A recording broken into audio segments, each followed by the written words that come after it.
Rock and roll! Yep, that's my metal voice. You're welcome. All right. Let's do this.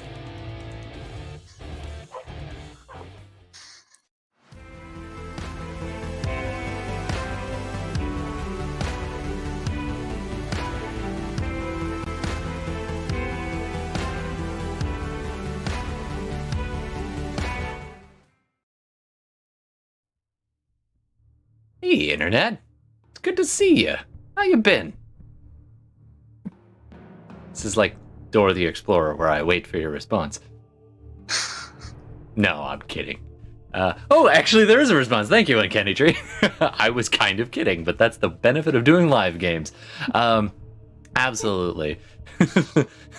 I'm the map. Actually, there is a map in this game. We're playing Descent into Avernus. The map is right here.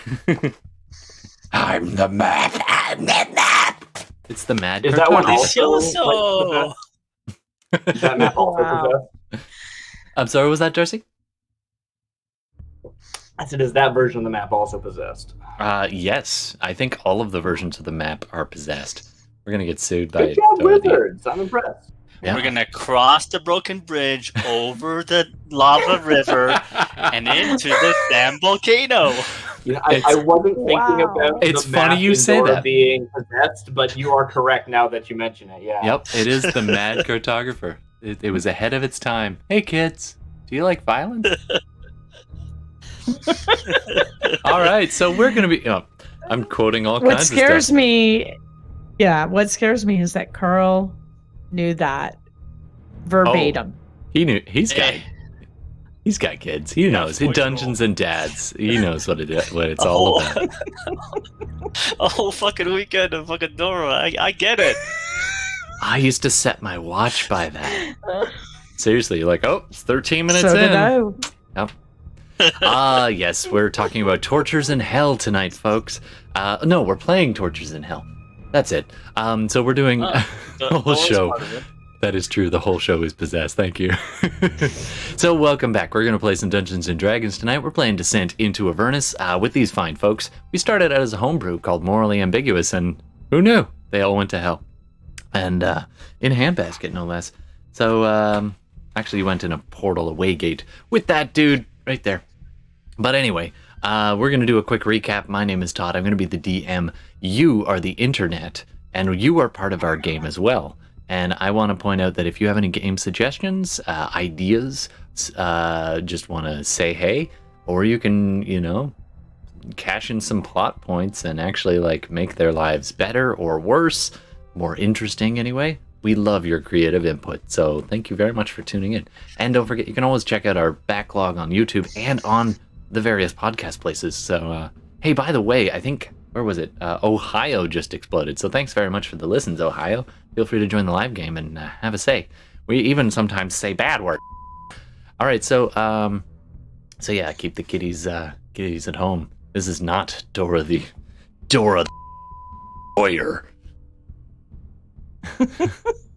So anyway, let's meet the lovely people around the. You thought I meant that literally? I might. Yeah, I do take suggestions for realsy. In fact, it's cataloged in the chat right next to my head.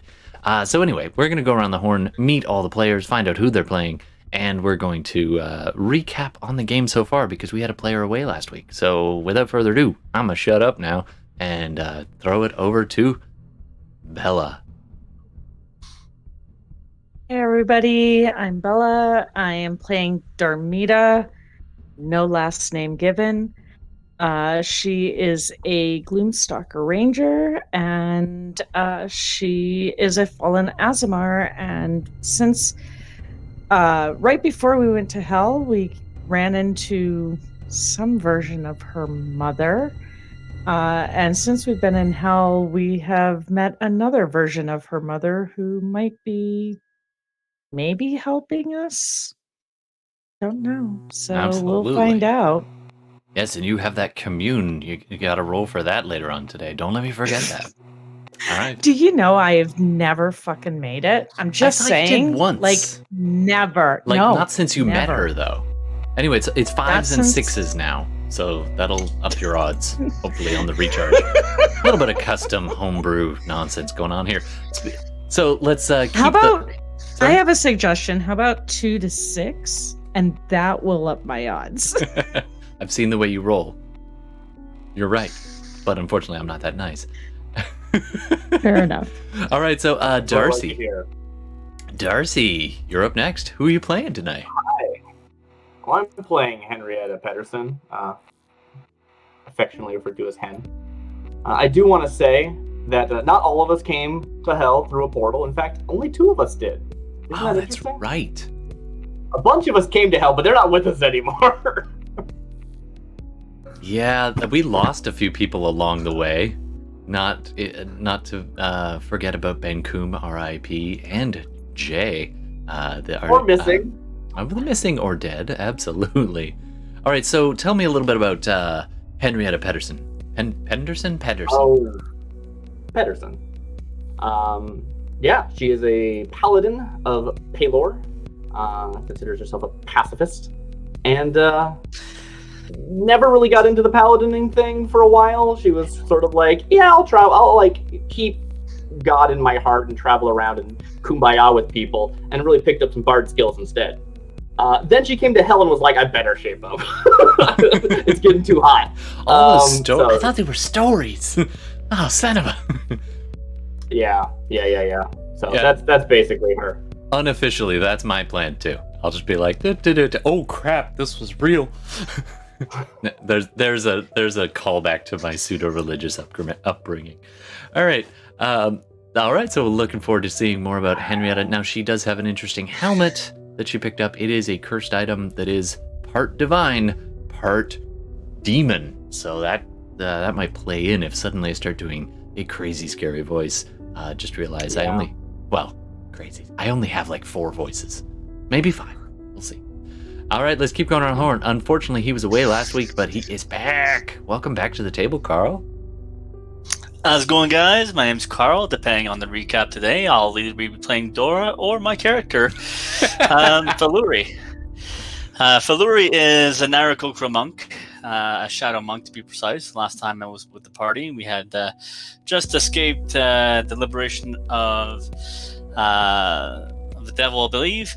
And before that, we explored Falurie's background a little bit back at the monastery. That's right. So, I forgot about that flashback episode or dream episode. That's that was right. Fun.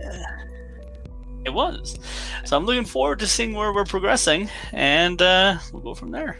Absolutely. All right. And last but certainly not least, coming around the horn to Gordon. Hey, Gordon. Hey there. Gordon playing a resident shadow sorcerer, Fenris. And he's, last session was very interesting. He wasn't killing anybody along with Darmita. Or beating up rival fiends, but he met an old acquaintance that he had came to a deal with a long time ago, way back in the early days, with a succubus, the Veiled One, and he met her through her one-time imp Zeet, who was, I guess, transformed into a lemur. As part of an overall punishment.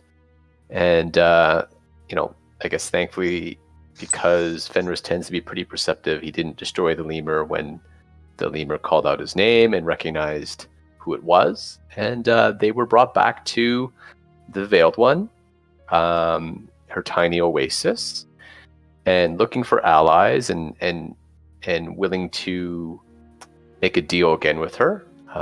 Fenris was very persuasive, I remember. Oh my god, yes. I was so irritated. He was not just like, I'm okay persuasive, but he's very persuasive with his charisma and his skill. But to roll in that 20 on top of that, so got all the help needed, and she gave a couple of options and offered to introduce us. I think we're leaning in one direction. And I think that was mostly the last session. There was a little bit more table setting when it comes to where we're going to go next. A little bit more understanding of what happened to her, because that was a bit of a question mark when we left her a long time ago. And it was a good opportunity for us to take a bit of a rest as well, because we spent a lot of our energy freeing a demon lord that's now rampaging along the countryside of hell. Like you do. When in hell. Like you do. All right. Well, thanks very much for the recap as well. And let's not forget as well. I love to plug your other passion, which is making games. So, do you want to talk a bit about that? Yeah. So, for those that don't know, I do make board games on the side, and I partner with a publisher in the States called Greenbrier Games. And one game that is in the process of being made is called Lost Ones. The Kickstarter finished in November, and the Pledge Manager was actually just reopened for those that pledged, and that's closing, I think, beginning of May. Oh, I should probably do that. And so there's some time when it comes to people upping their pledges, and it should be coming out later this year, likely around the time of Gen Con. And I'm going to make you play that on here without, paying licensing fees or something. From all, it eats into all my sweet, sweet Twitch money. No, but, so we are going to dive in, and I think we're pretty much up to speed in terms of things. So everybody's had a long rest. Everybody, you are staying in a small, kind of the remains of a keep, which has kind of thrust itself into the plains. It was once a beautiful keep on the deserted, horrifying plains of Avernus. And I got a chance to do a nice big lore dump last week on the history of Avernus. So if you want a little bit more about that, you can check that out.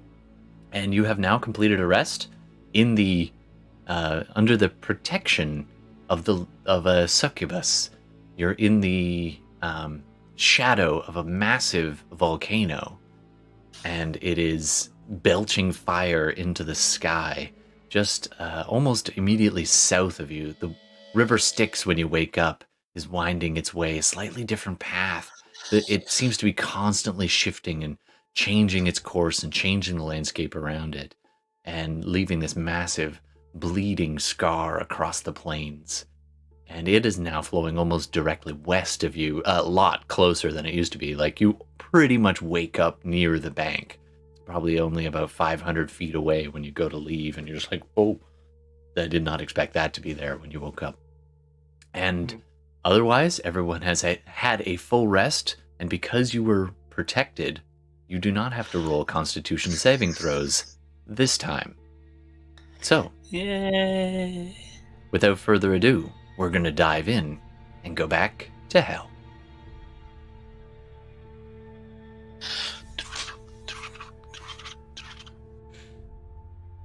So, Carl, you have any questions? Oh, yeah. We're good. At least I didn't fall into the river Styx. We're good.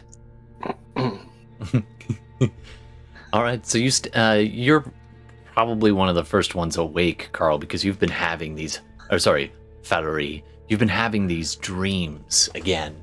And it's this reoccurring moment, and it's literally the last few seconds of that flashback episode, which I think was 36 or something, where your nemesis is getting away, and you can hear the footsteps running down a hall, and you're turning hall after hall, and it's getting narrower and narrower and pressing in on you. You bolt awake, drenched in sweat, and you can hear the echoing footsteps for just a second after you wake up. Just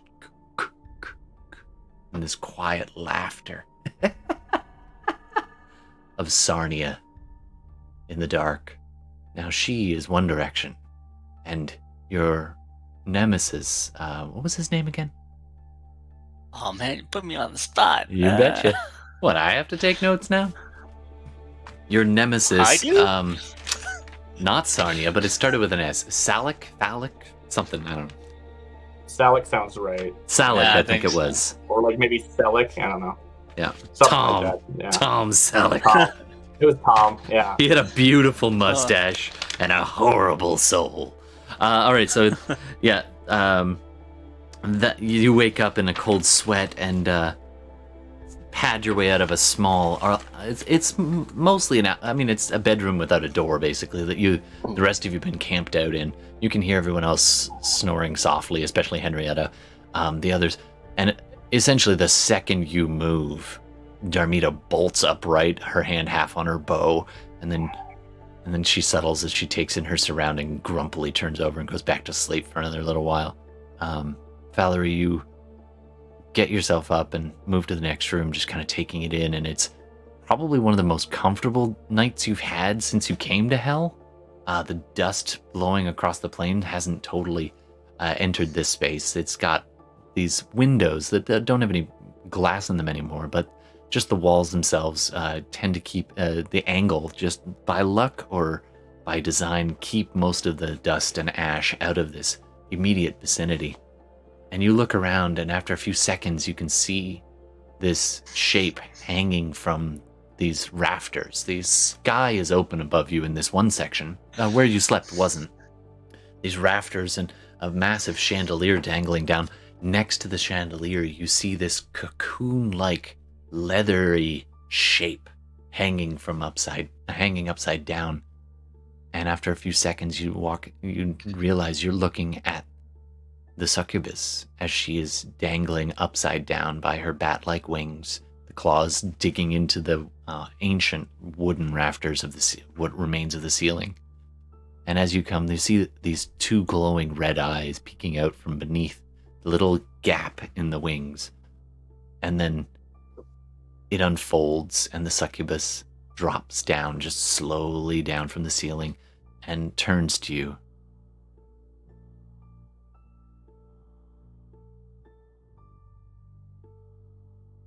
What's for breakfast? I had hoped you might help me out with that.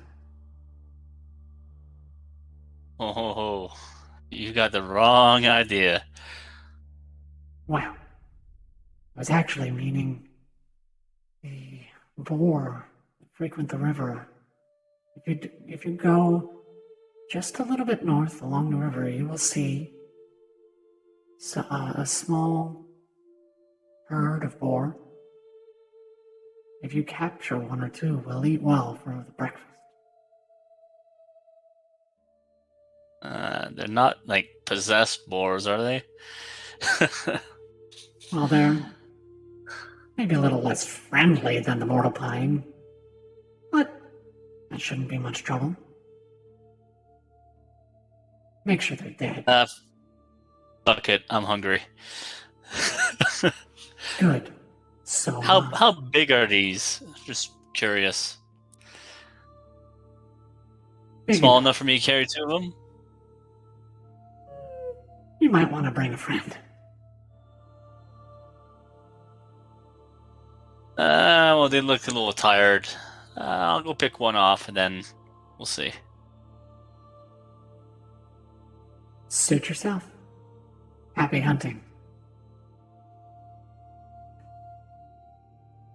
Hey, how hard could this be?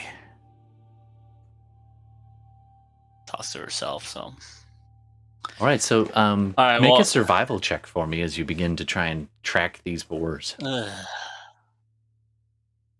Of course. Or perception, just different DCs. Well, I prefer perception. You got it, Uncanny. Uncanny. Reroll, just use that. I wasn't even watching. 11. 11 is fine. So you Alright. I'll stick with that then. You obviously find the sticks without any issue, but it takes you a little. You're looking, and I was gonna say I'll give you advantage on this, but that doesn't help you on that roll. So because you can be airborne, so you take to the sky, the hot air and ash. You're getting kind of used to it at this point, and after that dream, it's just nice to be out in the open. But it is foul. The whole air just stinks like really sun-baked rotten flesh that's been out for weeks. Just that horrible, pungent, just sticks in your nose. So you go up into the air and trying to catch sight of these boars, and you don't see the trail that the succubus mentioned. But while you're airborne, hundreds of feet in the air, you do see something else. On the opposite side of the sticks, you look up and you see a shadow move, and you turn your head and you see perched on the top of a cliff just on the opposite side, this kind of jutting sudden stone rise. You see this massive bat-like creature, the wings unfolding. You've got excellent bird sight, so you can see pretty well from up here, and you can see the greenish tint of the scales of on its wings and very long serpentine neck and tail. It's probably about a half a mile on the other side of the river from where you are now, but you see a fairly sizable green dragon just taking flight in the morning. Huh. I wonder if he knows where the boar's at. Or maybe I should just go. Maybe I should just go back.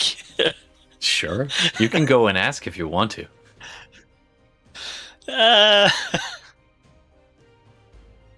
Let me recall what happened last time I encountered a dragon, or thought I did. Yeah. No. Maybe on my way back, I'll find some boars. So you're basically, as you're kind of considering your thoughts for a second, you're kind of suspended, and then you're like, no, you fold the wings and just pivot and fall back towards. You could just pull out of the dive at about like 30 feet from the ground, just your shadow just playing across the dust, and you head back towards the succubus. All right, by the time you get back, everyone else has roused themselves and readied themselves for the day. I believe Darmita had some good berries ready.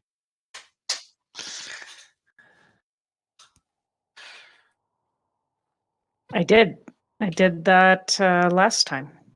All right. Anybody want to do anything before or what do you want to do? You were trying to make up your mind. I will do a little communing with Pelor to prepare spells, assuming I can do that while I'm in hell. I will try at very least. That is what Hannah's doing. Some morning prayer type hymns. Sure, go for it. Yeah. While he's doing that, I'm... Sorry, go ahead. Oh, no, I was just going to say, I'm going to make an attempt to roll for my commune. Sure thing, go for it. That's a D6, and a 5 or a 6 will, of course. Of course it's a 4. All I have to say is... that is what I do when I roll. Yeah, I believe I rolled for mine last week, so I too missed mine.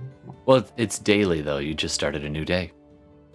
Yeah, but we started this day last did we? week, too. We had a conversation in the morning. I thought that was just prior to bed.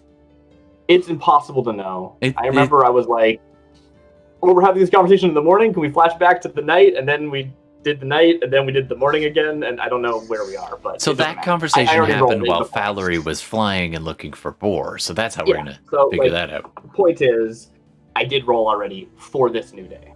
Regardless of if we are now in the new day or not. I appreciate that you're honest. I would not be, but then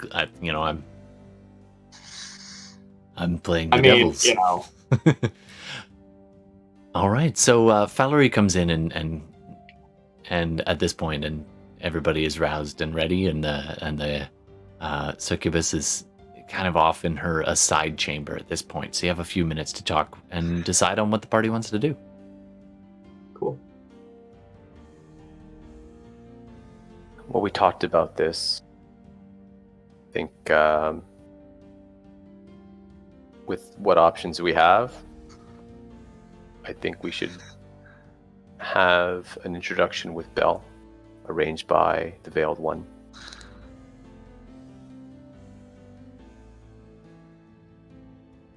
This is news to Falurie, who was away during that planning session.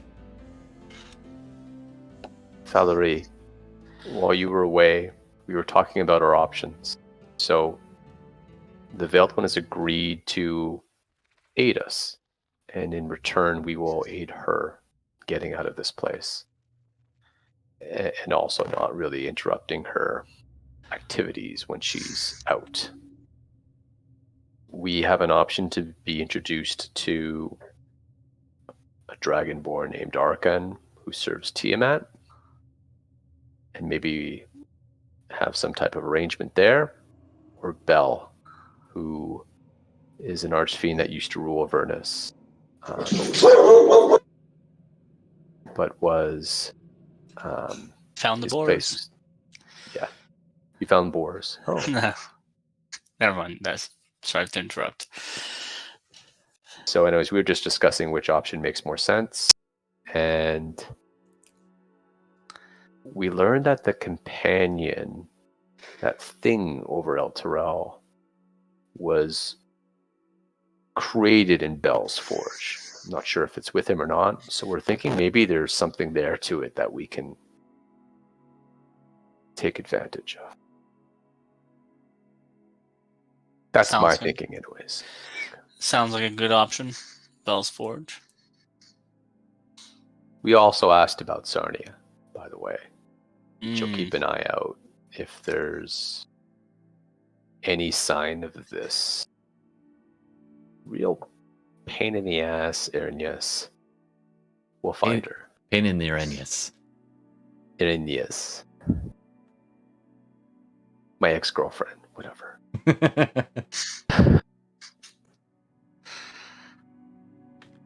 So, all right, we're all in agreement then? No one is disagreeing?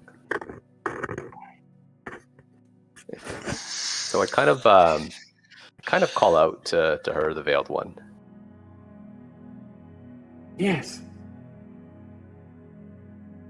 Thank you for the respite, and I think we've made a choice. We'd like an introduction with Bel. I can arrange that. It will take me maybe 10-15 minutes to prepare.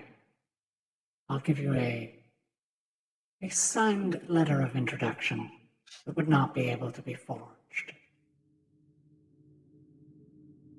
Sounds good. So she goes, whoa, what happened there? She goes, it's all me. No, it's a camera thing. And we just lost somebody. Oh dear. Yeah. Oh dear. Carl. There we go. Carl. All right, it's all good, man. It's all good. We'll just get back over here so it's less distracting. So, after a few minutes, the Veiled One comes back with this thick vellum-like... It's... Let's just say, when you take a bit of a... At first it looks like a scroll, an ornate-looking kind of scroll case. And then she's just busy sliding in this roll of what could be parchment, but it's fairly clearly a skin, a tanned, stretched skin. It's got around the edges. It's got bits of little lines of deep red, crimson, and brown etchings on the back, and the script, as you saw her rolling it up, was in Infernal. And there's a seal that she presses to it, and she takes out a dagger and licks it, drawing blood on her own tongue, and then leans down and presses her tongue against the outside of this rolled scroll, and there's this little burst of smoke and smoldering for a second as it brands into it. This succubus kiss, and that she seals it with in blood, and then seals up the scroll case and offers it over to you. I take it. This will allow you safe introduction. Bel can be a little bit temperamental, but he is a devil of his word. I would say this. He may seem cruel, because he is, but he's not foolish. If he sees no benefit in destruction, he can be quite dismissive of the take no offense, lower beings such as yourselves.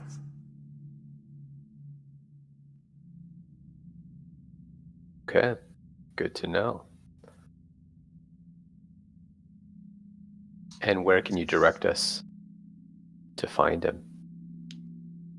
Go there, and when you encounter his troops, she points out the window, and there's the smoking volcano due south. And when you encounter his troops, tell them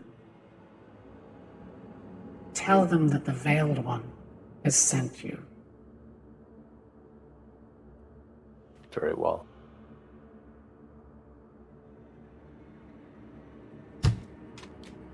She leans into Fenris, presumably for some kind of pseudo-twisted affectionate goodbye, but into your ear as she nibbles on your earlobe with these surprisingly sharp teeth.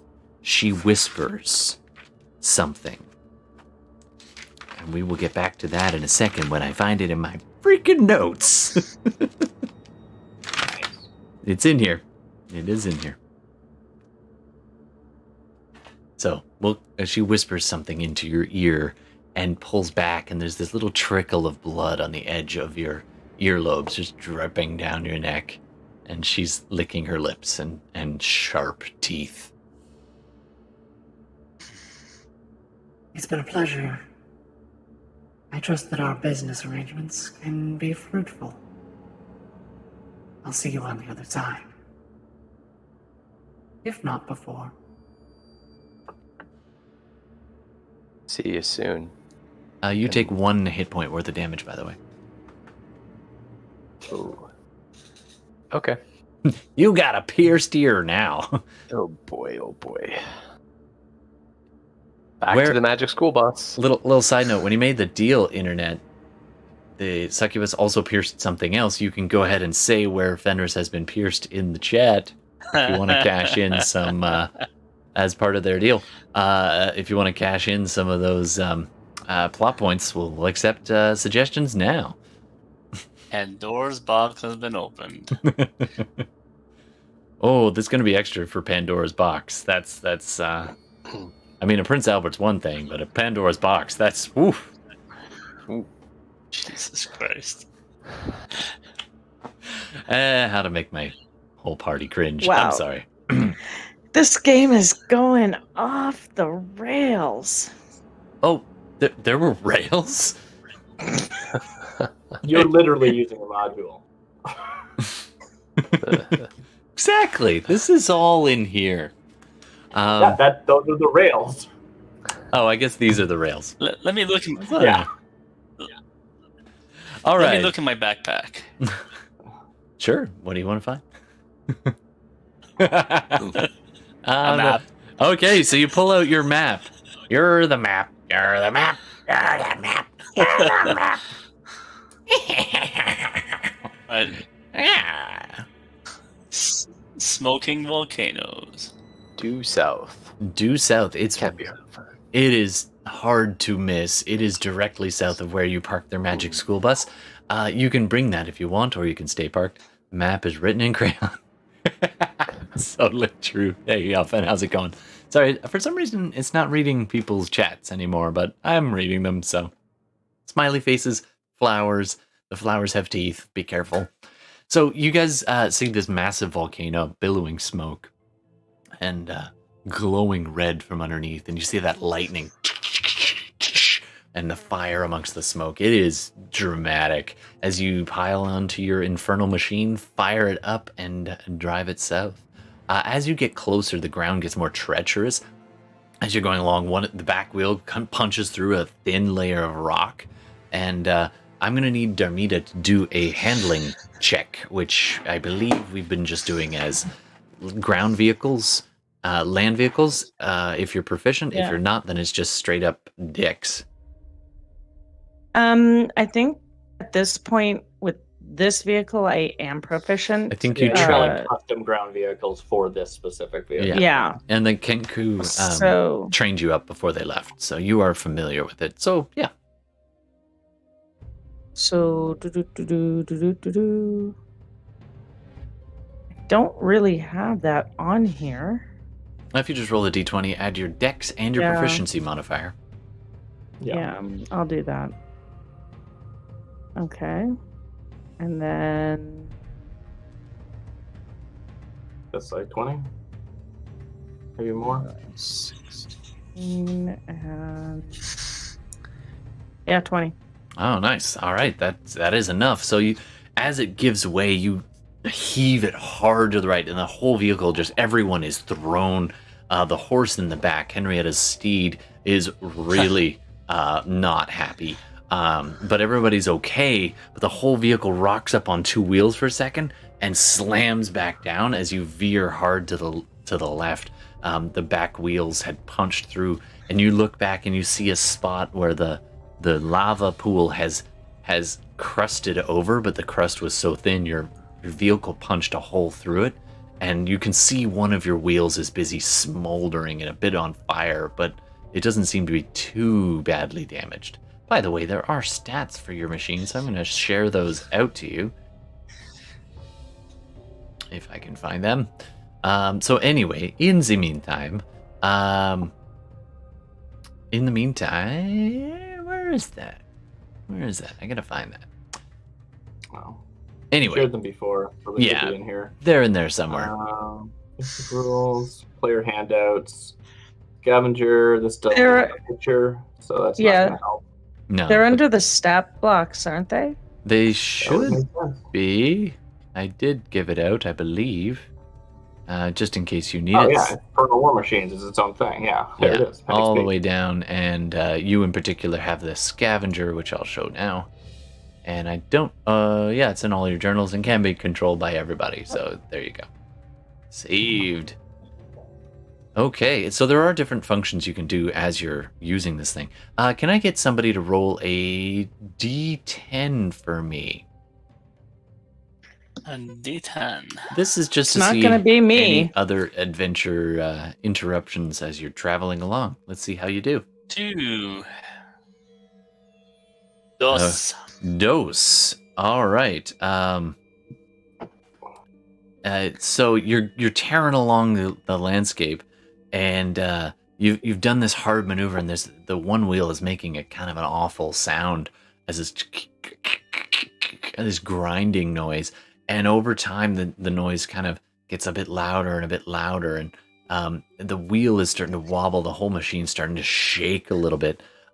So it looks like it's a bit damaged. If you want to press on, you can. It does seem to be semi-functional, but you could also try to stop and see what's wrong.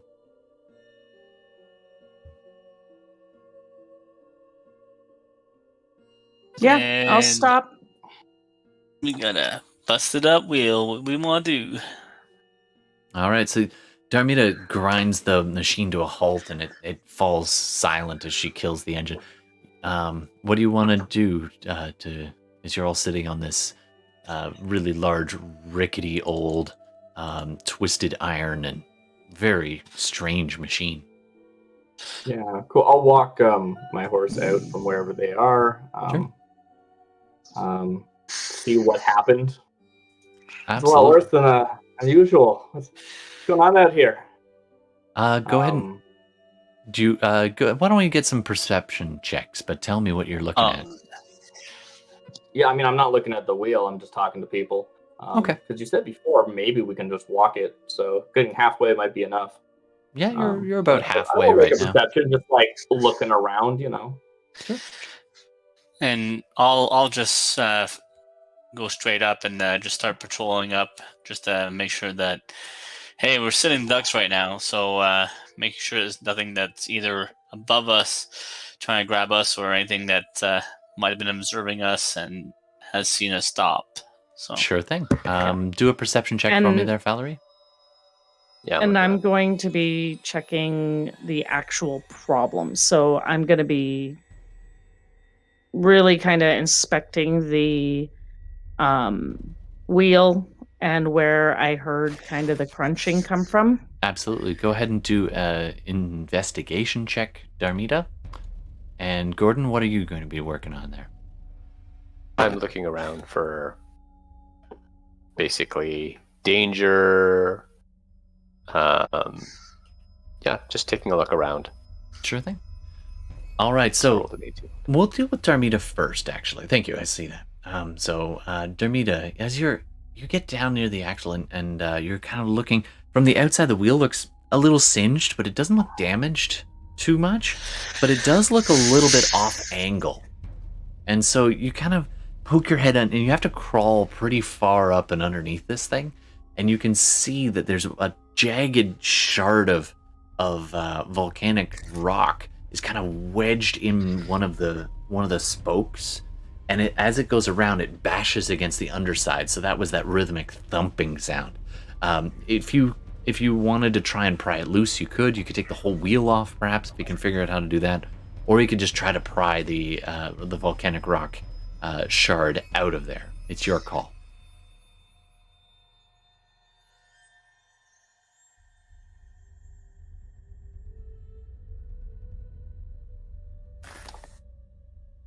Oh, I don't know if she heard me. Okay, so meanwhile, Falurie, as you're flying above with a 13, you're looking around. It's pretty exposed here. It is fairly open plain, dusty. The good news is you should be able to see any trouble coming, and so that should prevent you from, hopefully having the worst of it anyway. But thankful, all the cameras are all messed up now. It's all good. We'll just jump back here. So as you're patrolling around, you don't see any sign of any other movement on the plains, the rolling clouds and the dust, and yourselves. It seems to be pretty clear. Gordon, you step down off of this, take the opportunity to step down from the rattling machine and stretch a little bit and look around, and you're trying to take it in very carefully, and you don't see anything, but there's this very, very low grade rumbling sound.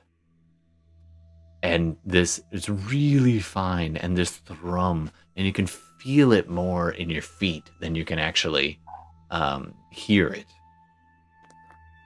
It's very faint, and with an 18, it's probably somewhere east.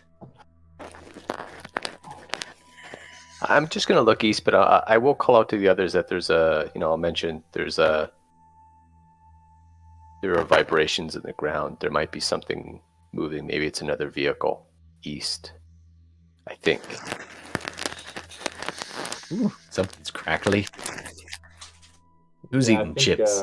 I think the mic is rubbing. Yeah, I think Carl's mic is rubbing against him or something. Oh, it's your beard. That's some good beard scratch. Yeah, everybody, we're gonna have a beard scratch break. Or rub your beards on your. I just shaved it. I was looking pretty scruffy. I could have joined you. Maybe next week. Next thing you know, you're gonna go full ISO beard.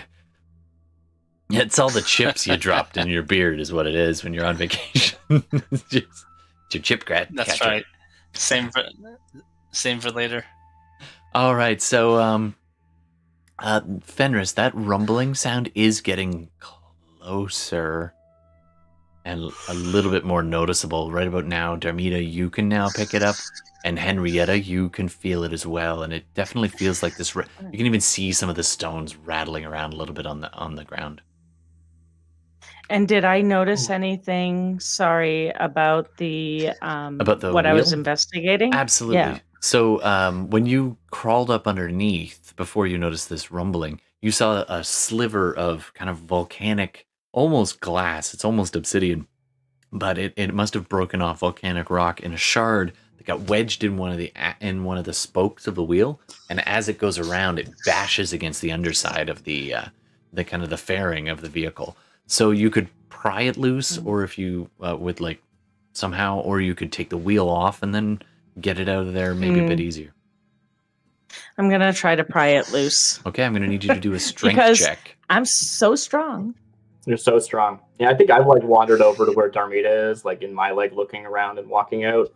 So I was like, what happened? And then I see Darmita trying to look at this. And I think I just look at it as oh, it's busted, eh? I never really liked this thing anyway.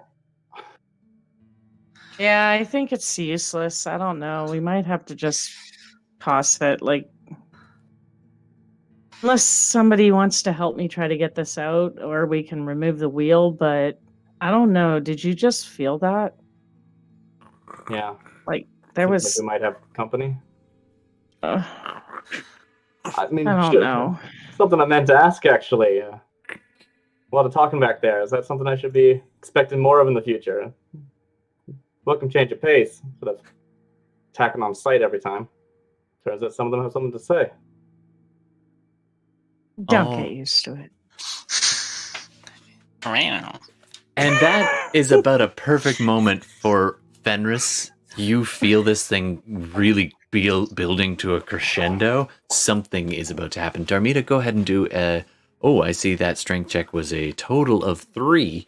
It is good and wedged. You can't even... You just go to pull this thing and it's just thoroughly wedged in there. There's no way you can pry that out by hand. No way you can, anyway. At about this moment, Fenris, whatever it is, the ground is shaking almost directly due east, and it's coming closer fast. You don't see anything. And then you see this little plume of dust, and a small bit of the ground just give away in almost like a line. Y'all have seen Tremors, right? So something is burrowing its way towards you.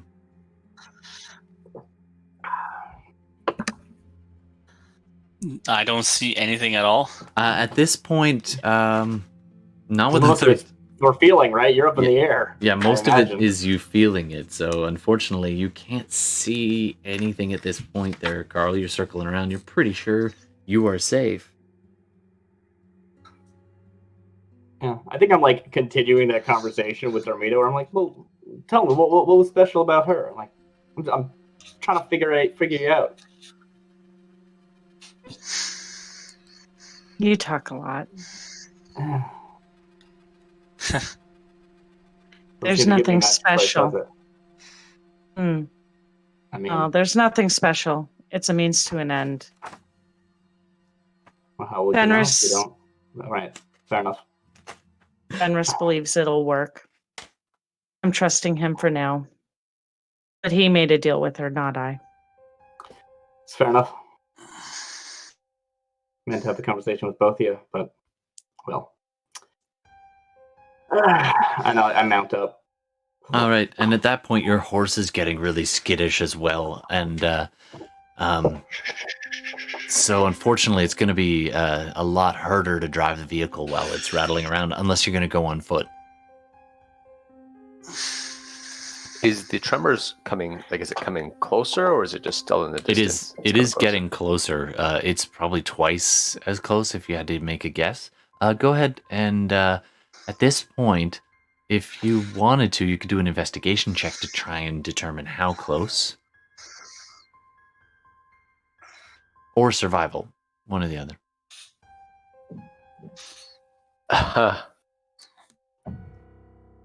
Sure. I'll do a survival check. I would likely be also trying to assess what's going on based on whether or not we should get back in this thing or whether we should actually, with a majority of us being able to fly, because I've now had a long rest and That's my true. boots have rested. All right. And I didn't use them a lot since we've left since I let, Absolutely. So at this point, the stash get away. So 7. Yeah. So I have no idea. Gordon, you get down on the ground and you put your head on the ground and you listen, and it's silent with your natural 1, and it's very still, and you're just like, peaceful. They must have gone away. Weird. You get up and you turn to the others, and Darmita's just starting to take a look around, and all of you, it's oddly quiet for a moment. And then, all of a sudden, this massive spray of dirt and rock just kick up into the air, maybe 10 feet away from where Fenris is standing. He's kind of the furthest standing. I'm going to need a map of some kind. So as this large... You've seen things like this, perhaps. It's this oversized insectoid, almost centipede-like creature with this massive face and wide kind of cobra-like spray headpiece with all these pincers which writhe and help it burrow through the ground. It's similar, but not entirely exactly like a Remorez. But this one's coloration is weird. If you've ever seen one on the mortal plane, on the prime material plane, they look reddish. They look blue with like fiery hot spines. This one is almost inverted. It looks fiery red, and then the spines along its back are this deep, verdant, cold blue, and this steam is just escaping off of its back. That's and it opens angry up, breakfast. And you now all see this, and it's just like as it looks towards you. And go ahead and roll initiative. Okay. Well, it's my initiative, not my mounts. Because, yeah, it'll snap to mine. Cool. And what's with the mediocre rolls for me today?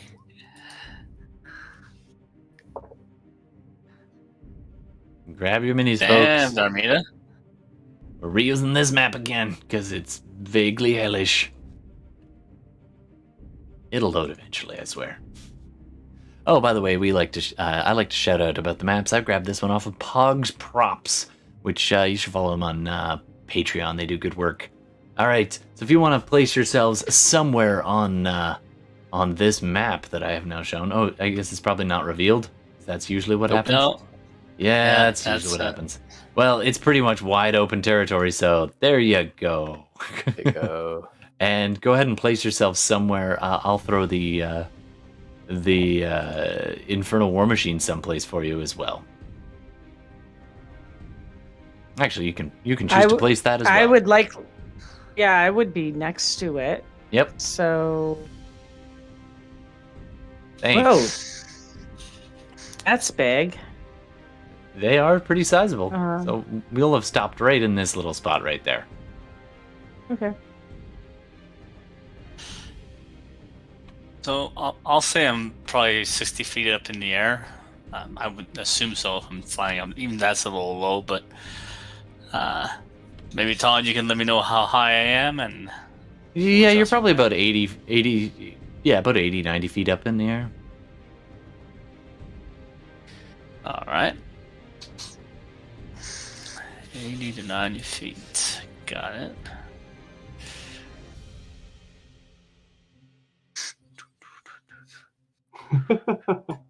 The wider end is its head, just so you know. And it is that coloration, that vibrant lava-like red, but a cold blue streak running right down. And when its mandibles and mouth open, you see this absolute vicious-looking blue and row upon row of teeth as well. I'm gonna guess everything is dead. Internet down. We're gonna be right back as we get ready for this battle. Hey, internet. My internet died. Not you, I hope. Anyway, we're just gonna take 10 minutes. Sorry about the disconnect. I had to go kick my router in the nougats. So we'll be back after a 10-minute break, a little bit early, but that's okay. Then we get to come back and rock and roll with some combat versus my own little Remorez type creature type thing. So we'll be back in 10. Thanks very much.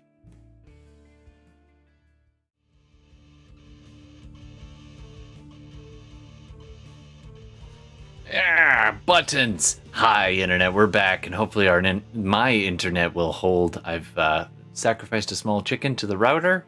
I've done a little dance. I hope that's not offensive, but it seemed pleased, and it seems to be holding up okay. We have returned. We're going to get back into it in just a sec. We left off right as the magma remores pressed its way up out of the ground, and we rolled initiative. So let's get to it. So I guess this will be episode 46B. Maybe I'll stitch these together later. All right, everybody, let's dive back in. We are on the plains of Avernus. This massive red, deep red with, it's actually almost crusted black chitinous armor. And then underneath, as it moves, you see these little cracks evolve, and it's just glowing red hot. So it's this tinge of black and red, and then a cold stripe all the way down its back of this deep blue as it pulses out of the ground. Technically, I think Fenris was fairly close. Sorry, buddy. You got the nat one. So you had just turned around and be like, I don't think it's anything. And then you turn back to the others, and it's just behind you. It goes out of the dirt, rock and dust, and this creature just towering over you as it's arcing back up on these. It's very much like a centipede with all these pincery legs, and it's arcing back. It's just towering above you, and its mandibles just down towards you, and you're just getting it right like 10 feet away. 10 feet away, right up in your grill there, Fenris. All right, what did everybody get for their initiative?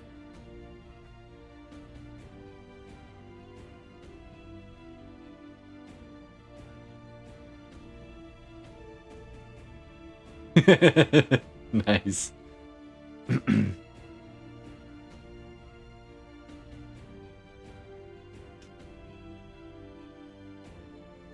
And allow me to, I like to keep the suspense going a little bit, so I'm going to roll some real dice. Old school. Carl was talking about rolling real dice, and I got super jealous. So I'm going to get my real dice out here. It's the big ones, just for fun. Oh wait, there's no D20 in there. Dear God, what am I doing without a D20? I'll just be rolling 12s all night. What? Okay. All right. Yeah, exactly. Yeah, it'll be the same. It's all good. All right. So, coming up at the top of the order, Darmita.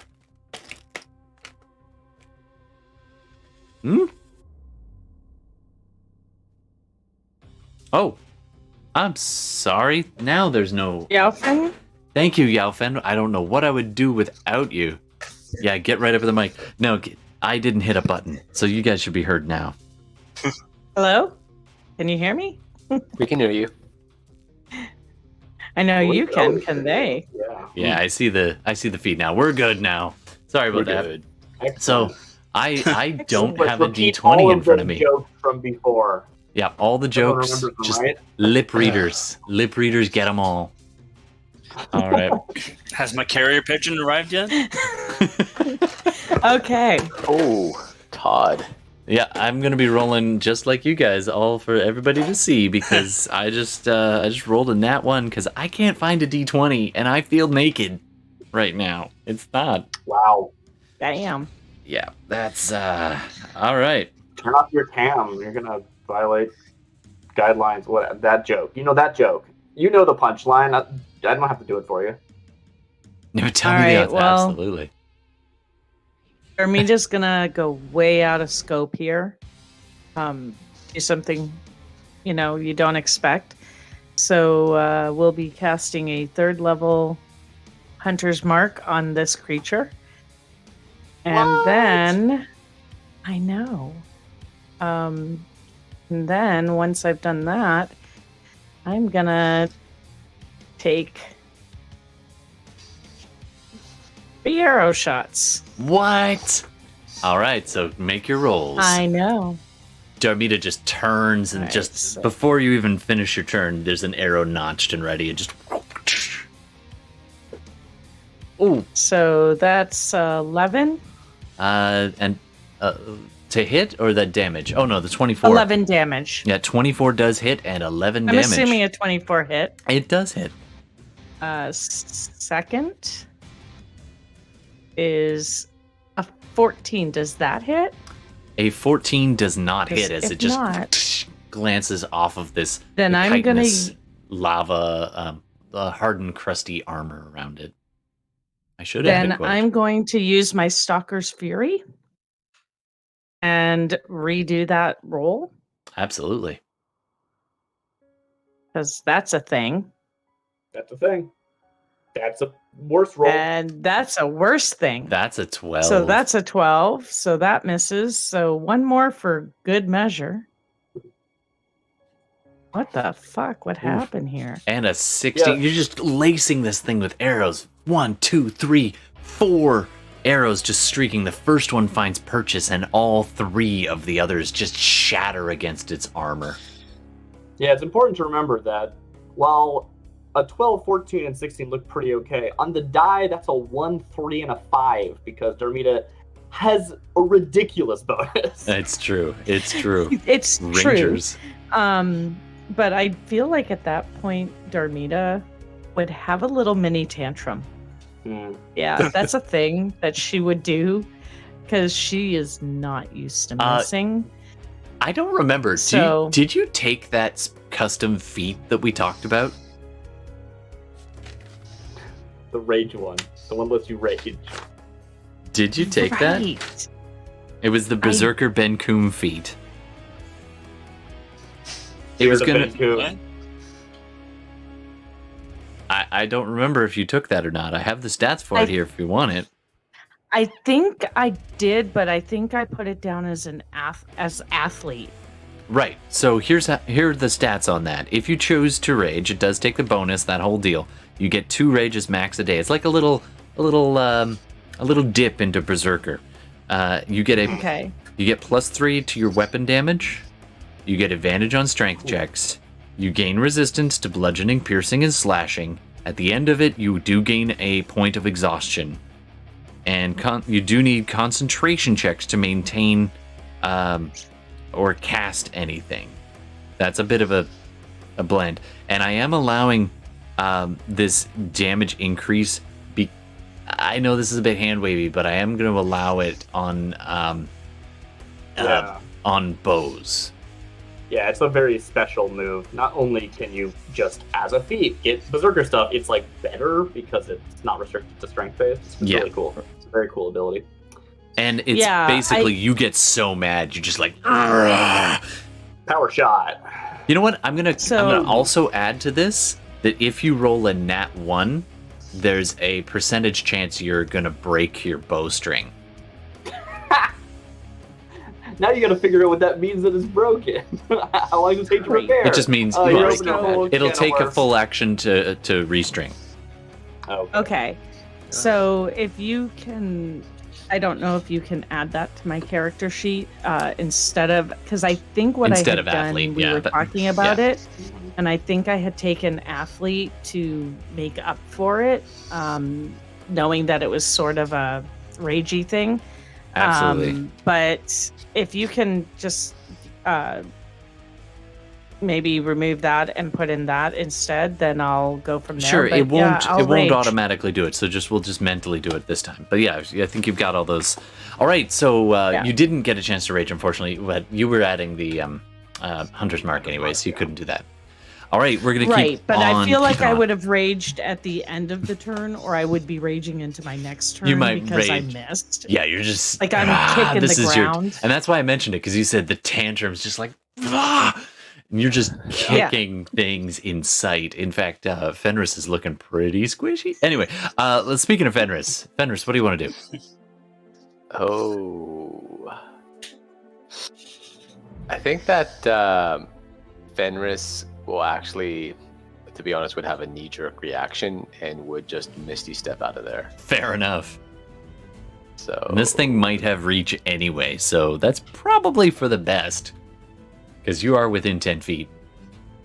Yeah, I mean, I would assume it would, but even if it didn't, I would probably just Misty Step, like out of a woo.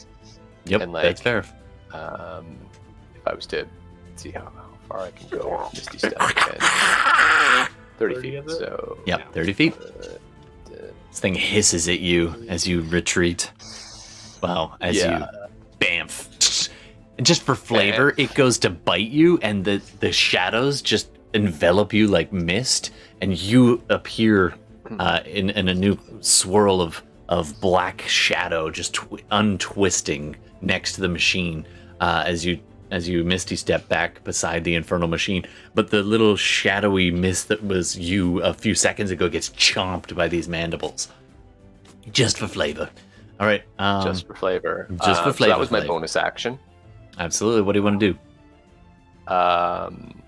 With my action, I'm going to...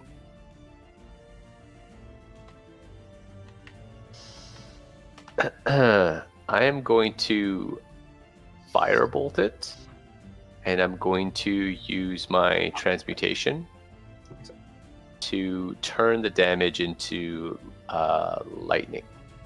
Okay. All right. Go for it. So it's a ranged attack. If you roll any better than Darmita. See.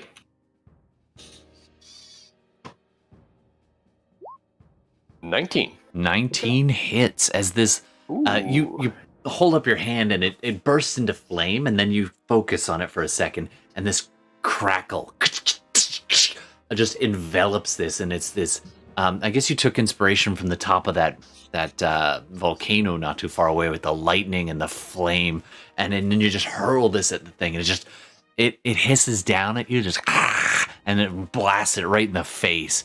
All right, roll for damage. It's not vulnerable to it or anything, but it does seem to take full damage from this, by the way. Okay, so it takes 8 points. 8 points of damage, nice. Just as it and hisses then with and my move, the sparks arc across its mandibles and between them, and it's just like it is not pleased. It's not happy. No. With my movement, I'm gonna actually just circle around. Let's go further. All right, coming up. Right next to the coming up next, Falurie, all the way up, and I mean up. You're a good 60, 70. Oh no, I said 80 feet up in the air, and you're also, if I were to estimate, you're probably, depending on where you are, you're about 60 feet away from this thing, 55 feet away from its head, but up on the angle of 80 feet up. So, do the Pythagorean on that. All right. I know. History major here, buds. Not anything close. Internet, we're gonna need a Pythagorean theorem where one angle of the triangle is 55. That's the bottom. That's the leg, and the top. The other leg is gonna be 80 feet. We need that diagonal. Go, internet. Might be super cheap. My brain is hurting. I'm gonna take an action and go invisible. All right. That's a whole action. And then I will cloak shadows. Then I'll move 45 feet in a 45-degree angle. Can I be awful here? Is that allowed? Yeah. Sure. I would propose that this thing is producing a lot of light, and you can't do it. If it was much closer, I would say it's about It probably isn't producing light, honestly, right? It's producing some. Cold. Yeah. So it produces some, but it's not a ton. I'd say it's probably like a 10-foot glittering aura from the red, and then and along its back is a bluish tinge, as the spines that line its vertebrae base, where I know it's an invertebrate, but along where its vertebrae would be is this deep purple gold. Nice. Spine? Really? Well, it's an invertebrate creature. It's like a giant centipede. Cool. I didn't know they were. Yeah. And that's what I'm saying. I haven't had a chance to dissect. I haven't had a chance to dissect the Magnum Remoris. Yeah. When this is over, you're welcome to dissect it. All right. Yeah. All right. So where are you going there? Go ahead and move your character there. Falurie. On deck is Henrietta, because this thing rolled real bad. I'll move here. So I went at 45-degree angle, 45 feet. So would you say like I'm at 50 feet up in the air, and how many feet from the beast. Yeah, that sounds about right. And we're still waiting on the internet to do this. I could do it, but I don't want to pause. So you're about 25 feet away from this thing, more or less. And but up on an angle. You're about 40 up in the air. Yeah. All right. That takes your turn. Are you going to do anything else? I guess that's it. You are invisible, sir. That is it for now. All right. So you look. Everyone looks around, and no one can see where your monk went. All right. Coming up next, Henrietta. Cool. So I see this like burst out of the ground and everyone react. I've already mounted prior to it coming out, so thumbs up. Yeah, your steed is like, whoa.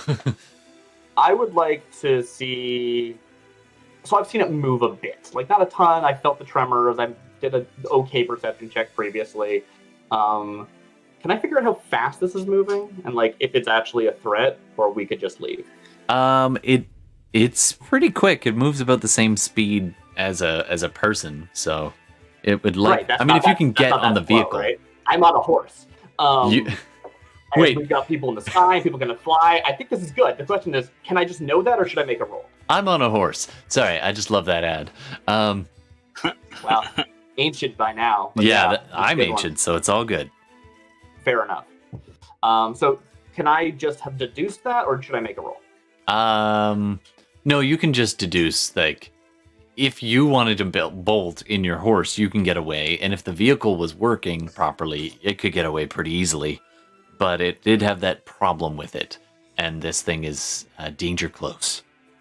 Okay, yeah, I'm gonna call out, like, I think if we just keep moving, we should be able to get out of here. Falurie seems to already be gone. Darmita, you got yourself? And I'm going to try and get over to where Fenris is and see if he wants to get on the back of a horse. Oh, okay. So, I don't know if he's going to accept, hey, but I will do a little bit. Uncanny Tree, if you want to break out the math major, I would not mind at all. I've got the beginning of it here. It's pretty straightforward Pythagorean theorem stuff going on, but yeah, you can redeem that. I'd love to. So if I reach out to Fenris, will he accept or not? Yeah, you can. It's up to you, Fenris. You're muted. Muted. Sorry. I just kind of look up at him quizzically. Like, and then just kind of...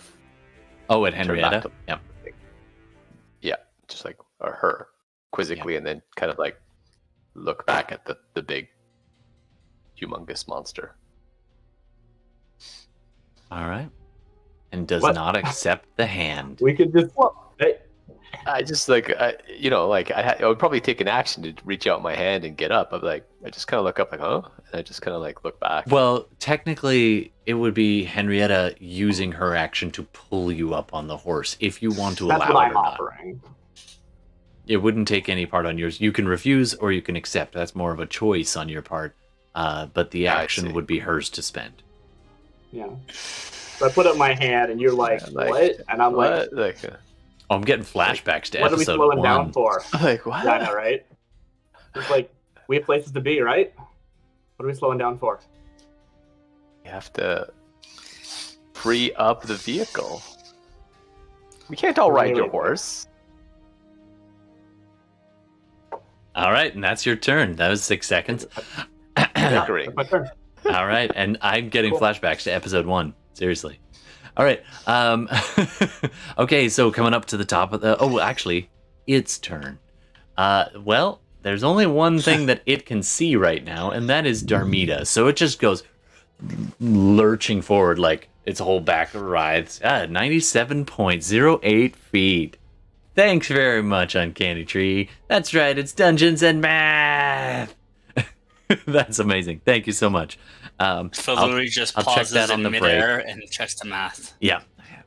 Carry the 4. Square root, damn it, square root. I actually found a neat trick for square roots. But anyway, we'll come back to that later. And thanks for breaking out the math major. See, I know all of us sitting here, me with my theater degree, You never thought you'd ever use your math major, but you just got a chance to use your math major. Congratulations. See, you can tell your parents that it led somewhere. Just joking. Anywho. He's mostly theoretical math. That's my brother. Oh, okay.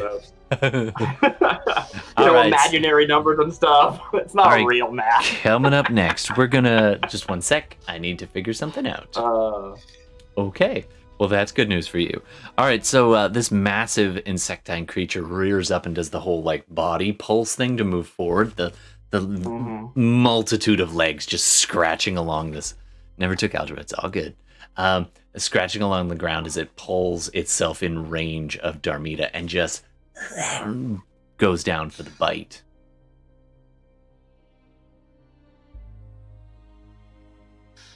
Oh, that is not a great roll. But it's got a mod. Does 21 hit your AC, Darmita? Ooh. I rolled a 9. It does. I don't think so. Just mechanically speaking, I was kind of pre-raging, I suppose. I haven't finished raging, right? No, you can kick that in next turn, but unfortunately you use the bonus action to... It's not going to be doing bludgeoning damage anyway, it's okay. So, no. This thing's massive mandibles just catch you right in the sides, and it's now it's surrounding you. I'm going to need you to... do something. It is... I can't see this. You're going to take 40, that's 40 piercing damage, and 10 points of cold damage on top of that, as Darmita is nearly just eviscerated by these two massive mandibles just clenching her, and it hefts her up into the air. You're now 10 feet up in the air. I'm going to need you to do, you just are grappled. It's got you grappled, and until this grapple ends, you are considered restrained, but it can't bite anybody else, so that's good news. Oh, well, good. I mean, let me be the frickin' sacrificial frickin' lamb. Thanks, everybody, for running. All right. They hear me just screech out. Oh, yeah. Not a common occurrence for her. That hurt must... Ow. 50 damage? Yep. It is a very huge, monstrous, terrifying creature. And it's got her in its mandibles. All right. That's half your hit points? Oh, you have a lot almost. Of hit points. Right, you have a high constitution. Of course you do. Wow, Ranger. They're pretty good. All right, coming up next, top of the order, Darmita, it is your turn. You are grappled and restrained in its mouth. And it's like raising you up. It's in the action of tossing you up into the air, basically. So I can't really do anything but try to get out. Yep, you can try to escape. You can there is something else you were mentioning you were about to do.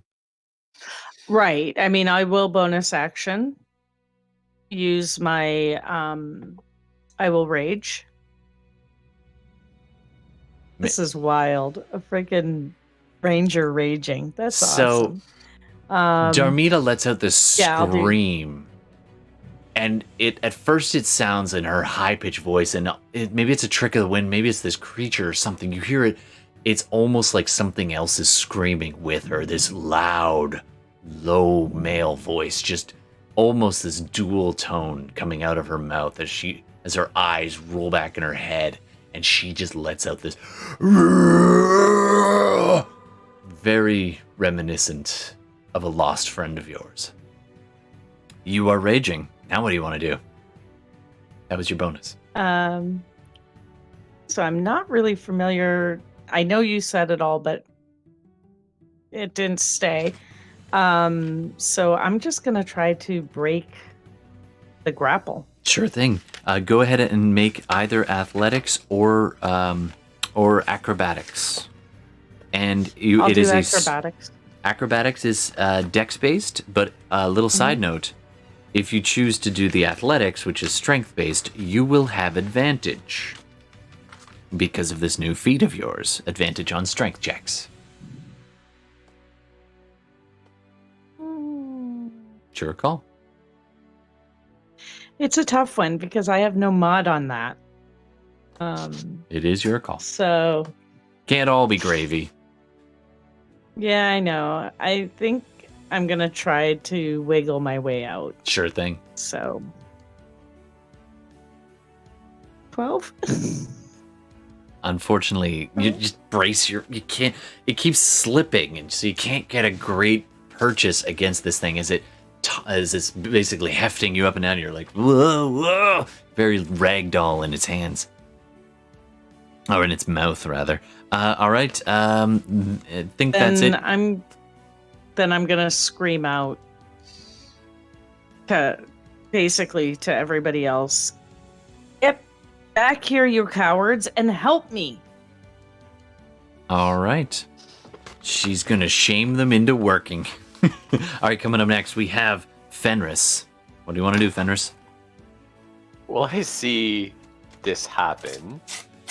Oh, yeah, it lifted up, right? How high is she? She's about 10 feet in the air right now. Okay, how big is the bus? The bus is probably about total 15 feet high, maybe 10, 15 feet high. So we can't see this. Cool. Thanks. Well, it's not uniform, we can hear though. it, though. Obviously, No, we can not hear only it, that, yeah. but only parts of the bus are actually that high. like- Kind of the winchy bit is 15. Most of the platform is between 10 and 8. As you can see, it's kind of sloped and irregular. So if you kind of move your head to the side, and you're up on a horse, so you can see. Fenris might have some trouble seeing, but you can definitely see. Okay. Anyways,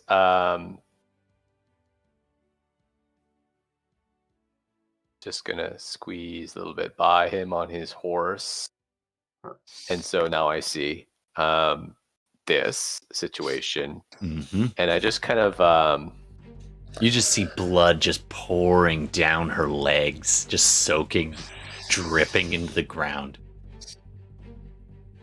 I am going to bonus action Houndeville Omen. Nice. Drop your hound. The shadows coalesce behind this thing and into the familiar shape of your wolf, made entirely out of misty shadows. Yeah, It's right next to its them.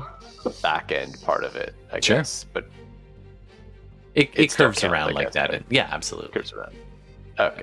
It's massive. In fact, at Um, that point, it's kind of bursting out of the ground at that point, so you kind of perch it where it's leaving the ground because it's part of it is still submerged in this tunnel that it dug.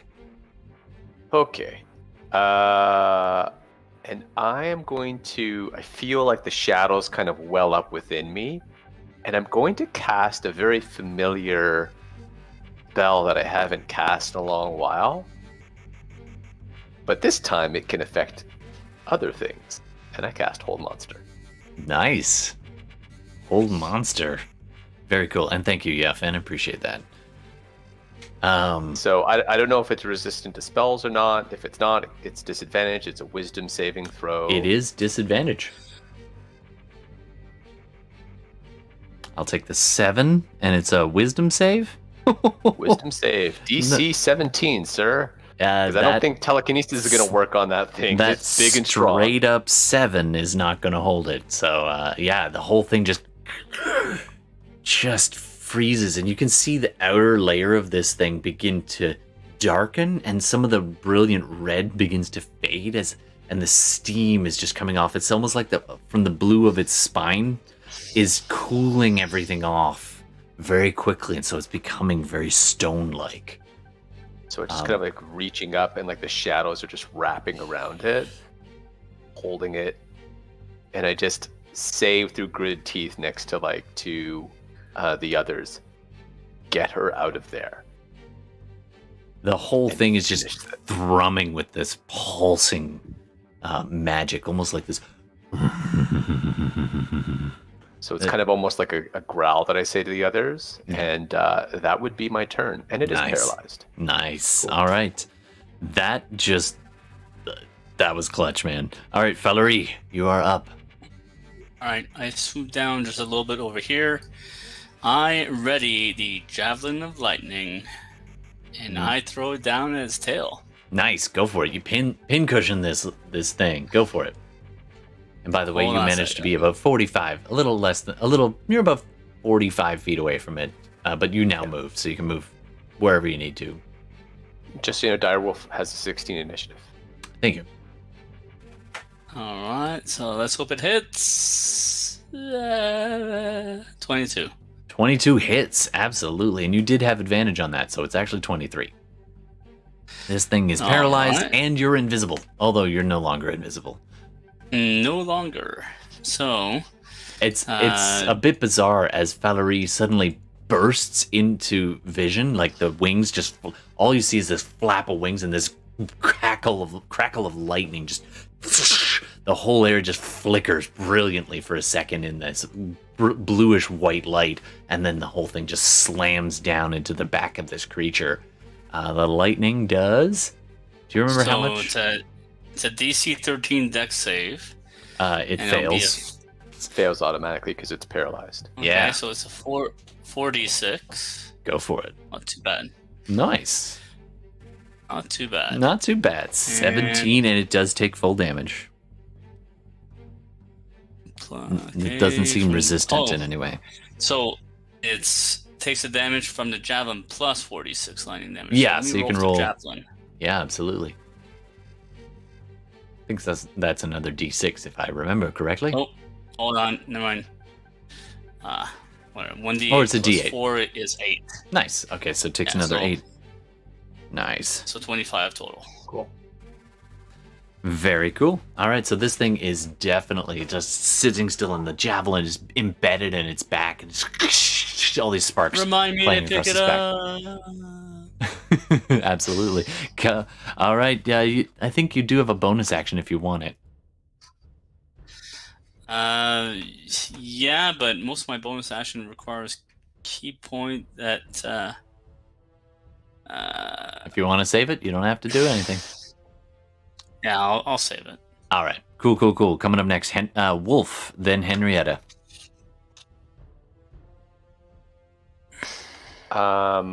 Okay. Wolf is going to take a bite out of its tail. Sure thing. So let's hit 5 to hit. So I guess it rolls with advantage. It does. First rolls with 17 just hits. It's really tough armor, but it has to gnaw a couple times, but the last bite does get through and find purchase. And the wolf is just like, and it's actually experiencing incredible cold on its mouth. It doesn't. Actually, hold on. Wolf hit it with a melee attack, right? So the wolf is going to take 10 points of cold damage. Okay. So that takes the 6 temporary hit points it has plus 4, so he's wounded a bit. Yeah. And the base of your wolf just frosts over from the intense cold radiating from within this creature. It's a strange blend of cold and fire and magma. All right, coming up next. So hold on there. It does damage, right? Yes, it does. Sorry. Roll that there damage there. Roll that damage. So it's going to roll 46 because it's a crit. Woo. Yeah. And... Oh, that's right, because it is restrained. Or paralyzed, rather. Paralyzed. Ooh, not great, but does 10 damage. Nice. And... since the target's a creature, it must succeed on a DC 13 strength saving throw or be knocked prone. Does that work on things this large? Doesn't say it might be kind of funny if it did. I doesn't say any size. If you want to double check that. I rolled a 2. It can't roll because it's an auto fail. I know. I gave it the roll because it's so big. But basically, your wolf just grabs it and is just clawing backwards and manages to drag it a little bit. So it's interesting. It does manage to. I didn't even know this. Fall prone and like, somehow. There's no size restriction. Basically, your wolf is I'll give you this. You pull it out of its cave, and it's just like pulling it backwards, just about 5 feet, and it doesn't really. I mean, it's already against the ground, so a couple of its legs kind of collapses. It's kind of like falling a little bit over, and let's just say Darmita is now only 5 feet up in the air. This thing is huge, so literally huge. All right, so that's Wolf's turn. Henrietta. Cool. So when Darmita first calls out, we see Henrietta look over to it and just rear the horse to turn around. He prods over there, and I think we see her getting up on the back of the horse as it's traveling to then jump and grab her, which ends up not being as relevant now that they're prone. But she didn't know that when she started moving. Mm-hmm. So yeah, we see her stand up and jump off and grab her, and that's probably a whole action, right? Because it's breaking a grapple or breaking a restraint. You're basically breaking the restraint on her behalf. So you hit the mandible and you kind of wedge one arm and you're just trying to pry this thing out of her side, and it is embedded a good 6 inches into her sides. Let's hope you didn't need those kidneys. All right. So go ahead and make a athletics check to try and break the hold. It is. I'd love to. This thing is going to be resisting with. Actually, I'm going to give you advantage. Is how this is going to work. Cool. I love it when I'm given advantage after I've rolled. Oh, I didn't even see that. But yeah, 24 beats the 17 required. So absolutely. The 13 wouldn't have. So, if that matters. So you managed to just pull the mandible back a little bit, and it is super chilled. I'm going to say that touches the you do touch it. So you're going to have to you're going to take 10 points of cold damage from just emanating chill coming from this as your hands almost freeze on contact. So you take 10 points of cold. Right? And that does take your action. You do still have a bonus and a bit more move if you want. Yeah, I will basically try to land back on my horse. I jump off and grab her and then try and land on the horse. I'm all right. So you kind of extend one foot and let out a whistle. And this bardic whistle, and the horse responds. Is super well trained and steps right in next to you. Creature. Absolutely. It kind of nuzzles up in next to you. You get your foot finds purchase on the saddle, or is it riding bareback? I'm not sure, but you get on its back, and you can then drop back onto this as the. I will even say that you've managed to grab Darmita under one arm. So that's the intent, to get her onto the horse, and I will say we're leaving now, and I'm going to leave. All right, now you've used most. You used 30 movement to get there, and you're now carrying Darmita, so there's going to be half speed remaining. Okay, cool. I have. Just remember, you have horseshoes of speed, right? That's true. I also have horseshoes of speed. I didn't even think about that. Thank you. Oh yeah. You're welcome. It was a gift. I should have had a scene in the Oasis. I totally forgot about it. That's a shame. Let's flash back to that. Ding, ding, ding, ding, ding. There we go. Good as new. You ask Zeet if Zeet has a hammer, and it's the master has no need for hammers. Use a rock. All right. So I don't know how much speed that gives me, but I will use the remainder of it. That's going to be a lot. I won't use the remainder of it. Everyone is waiting around. Absolutely. Turn order is a thing in this game. Yeah. So you can definitely take Darmita and get probably 60 feet. Yeah, I mean, if I can't move Fenris with me, I really shouldn't. That's how we got into this mess in the first place. All right. Well, you can pull even with him if you'd like. It's up to you. Yeah, I think it's probably more accurate because I want to be, able to intercept any attack. I shouldn't have left Darmita. I'm feeling bad about it. Okay, that's fair. I was like, she shot boots of speed. She should be, or flying. She should be fine. And then it's like, oh well. Not if she's being torn apart. That's a thing that D&D characters think about. Yep. All right.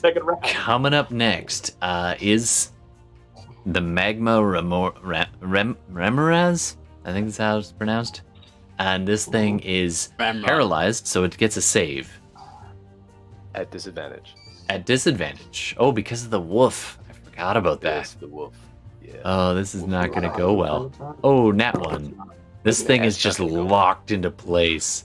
All right, Henrietta pulls up next to you, and you see Henrietta looking down at you from on top of this quite sizable celestial horse, holding a still bleeding Darmita.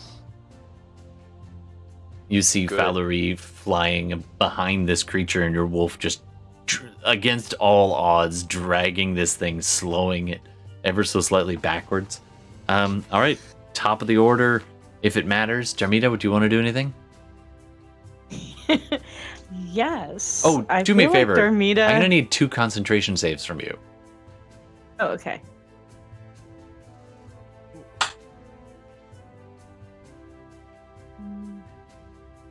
Narratively, I'll say I'm like going to heal you, but I don't have the action, so I didn't last turn. 12 and 22. Oh yeah, you're fine. So you've managed to keep your hunter's mark up just. I mean, that's not how that works, but I appreciate your benevolence. Well, no, the It's half 22. of the damage taken. Well, the 22 was for that. The first one was for her going into a rage. Okay. Because the Cool. rage, What's half of it? I'm ruling that. I know a lot of times rage causes you to drop concentration. In this case, I'm just making it difficult for you. Yeah, totally. Yeah, And the 22 special move. was about half the damage. So actually, you know what? Strictly speaking, I think you did drop your concentration because you had 50 damage, right? Yeah. Yeah. So that'd be 25 would be half. 25 would be half. So the 22 Yeah. is not quite enough. So I gotta beat 25. You'd have to Okay. beat 25. So the concentration fails on your hunter's mark. All right. Oh, she's pissed. God Yeah. damn it. She would basically tell Yeah, you should yell at me. him to let her down. Like, I would kind of squirm out of his hands. Or sorry, out of her hands, out of Hen's hands. And Is it Hen bonus gonna let action you to- drop, or is Hen gonna maintain the grapple? I Well- didn't make a grapple check against her. Like, I don't have know, that but ability, you are right? quite strong, and grappling is your thing. I did say you've True. got her in one hand, so you have the choice right now. Are you going to make this? Are you going to let her down, or are you going to drag her back? I will let her do what she wishes to do. All right. So she tumbles to the ground got and autonomy over my body. yep, you Yeah. land on the ground. The blood, like you are just seeping blood from your wounds on both sides, and it's starting to thaw. It was around the edges of the wounds. It was frozen solid, but now Right. it's starting to thaw, and the blood is just pouring down over both hips and down into the dirt as you land in this like 3-point stance, bow in one hand. Now, what do you Yeah. want to do? Yeah, It the horse, doesn't say, rears, and I but- have to like stop and like be like, "Whoa, okay, there's a thing happening." Yeah. For the boots, it doesn't really say whether or not it's a bonus action. Most an magic action items, to unless it says activate them? otherwise, is going to be an action. It's an action? Usually, yeah. Okay. Unless it I'm- says otherwise. It doesn't say anything at all. Okay, so I would say it's in the just past, it's I an don't action. think we've ever. It's never been this tight stated. for time. Yeah. Yeah, it usually hasn't been really combat stuff. Yeah. So I'm You have to going kind of activate them. Yeah, I'll activate the boots. Yeah, no, I mean, what and- I'm reading just says when you wear these boots, you have a flying speed. That's what it says in what I'm reading. They do have to be activated though, and activating a magic item takes a turn unless otherwise said. As far as I know. Okay. So you kind of bend Alright, down, and so- you're bent down anyways. Just brush your hand over the inlaid wings embossed in the sides of and ankles of these boots, and the wings just wake themselves up and pull away from the edges, just attached on each ankle, and begin to flutter. You have a fly speed. And then I'm just gonna look at Fenris and ask, we slay this thing now, Yeah. or do we run? I want to Yo. slay it. Kill it. And You, so you then look at this I will thing, and it move. doesn't look very Like gritting damaged. it. Yeah, like I'm just gritting it, and I'm like, kill it. to everyone. All right. So at that point, I'm going to fly 15 feet up. All right. How much over it does it put me? Pretty much eye to eye with this thing. If you want to be above it, you're gonna have to keep going. I'm gonna go 30. All right. So yeah, I'll go 30 feet up. You you go from the 3-point stance, you look up at Fenris, have this conversation, and then leap into the air and just straight up. And I'm gonna bonus action use a first level hunter's mark. Nice. That's it. I just put and I'm guessing do I lose my rage at that point? Not with this custom thing, right? This is a Well, no, it's a bit like a barbarian. So if you don't attack or take damage, you would lose. So if you get damaged before the end of this round, it stays up. Okay. Okay. I mean, you can go let it bite you if you want to. Eh? No? Okay. All right, so you leap into the air and you just bring your bow with you and just look at this thing. Seems like your rage has probably dropped, but we'll see. We'll see at the end of the round. All right, coming up next, we have... Wait, did she not get an attack? Did I miss something? She spent her action to do the boots. Oh, right. That's a thing that you said. All right, coming up next, we got... that was Darmita. Fenris. Okay. So I'm holding it. That kind of restricts some of my other spells.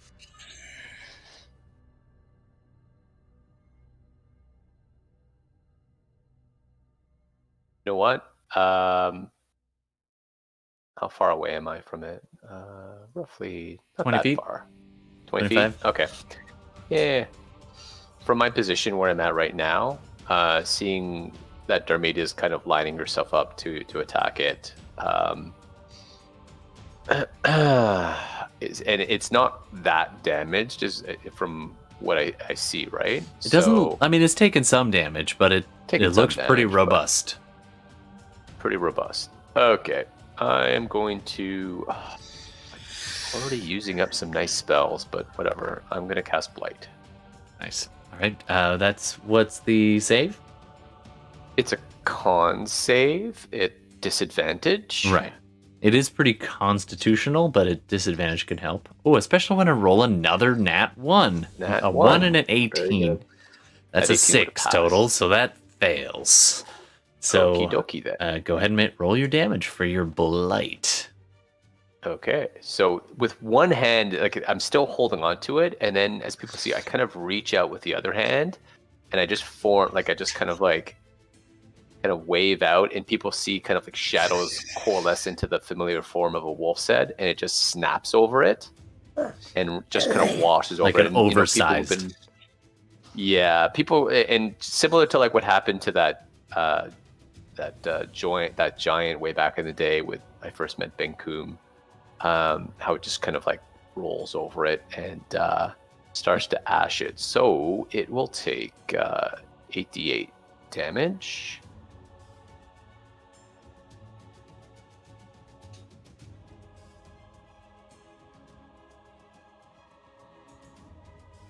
Okay, and why not? I'm going to spend a sorcery point to make it. Are you going to re-roll the 1 and the 2? I'm going to re-roll the 1, 2, and 3. Nice. Okay.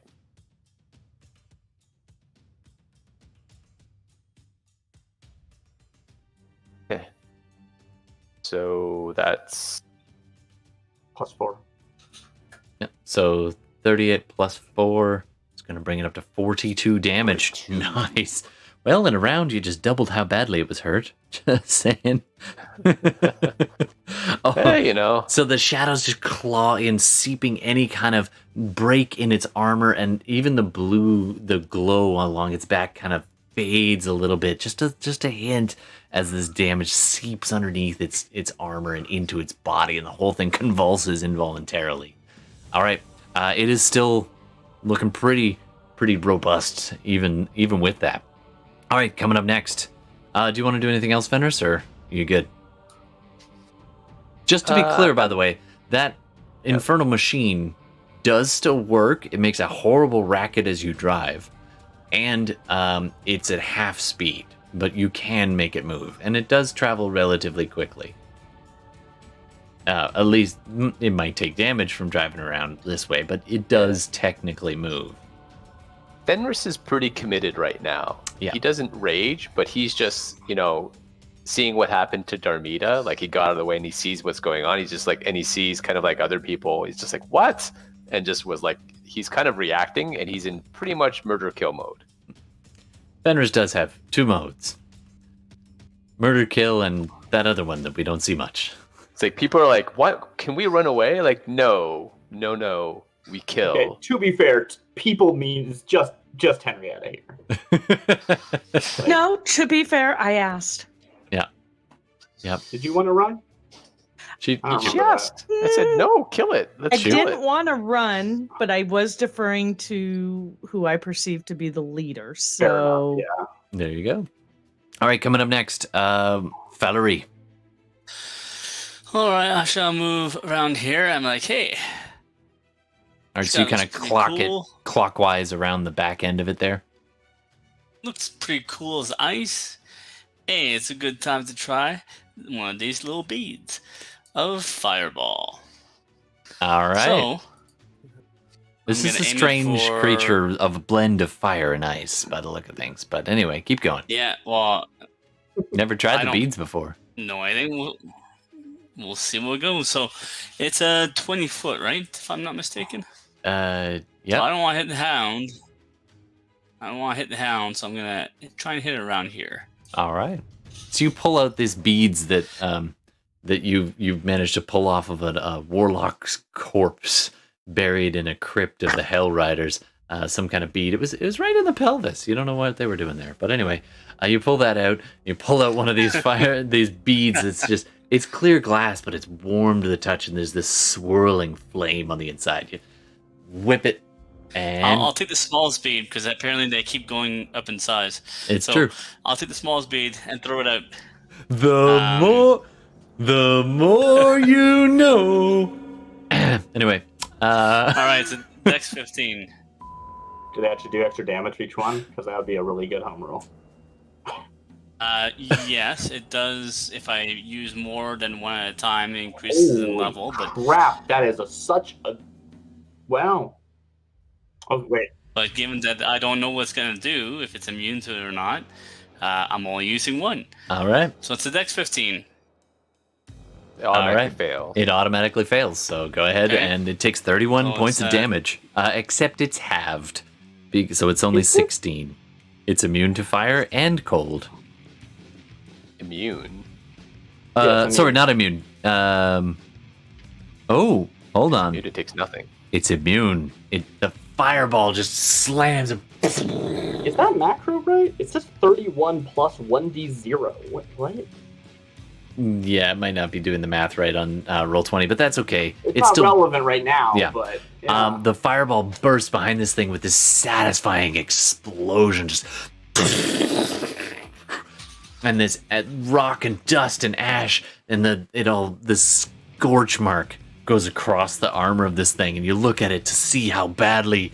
God damn it! It had no effect on it other than just scoring the outside of it with black marks. Sorry, bro. It's immune to fire and cold. Oh, I got 8 more charges left. It was a good try. It was a really good try. That was well done to bust that out, but unfortunately it had no effect. All right. You still have quite a bit of movement left if you want, and a bonus action if I remember correctly. Yeah, I'll probably move closer to back here then. Oh, further away from us. Cool. It's probably good. It's gonna do an AoE attack, I'm sure. That'll be fun. I'm excited for that. Well, as soon as it's not paralyzed.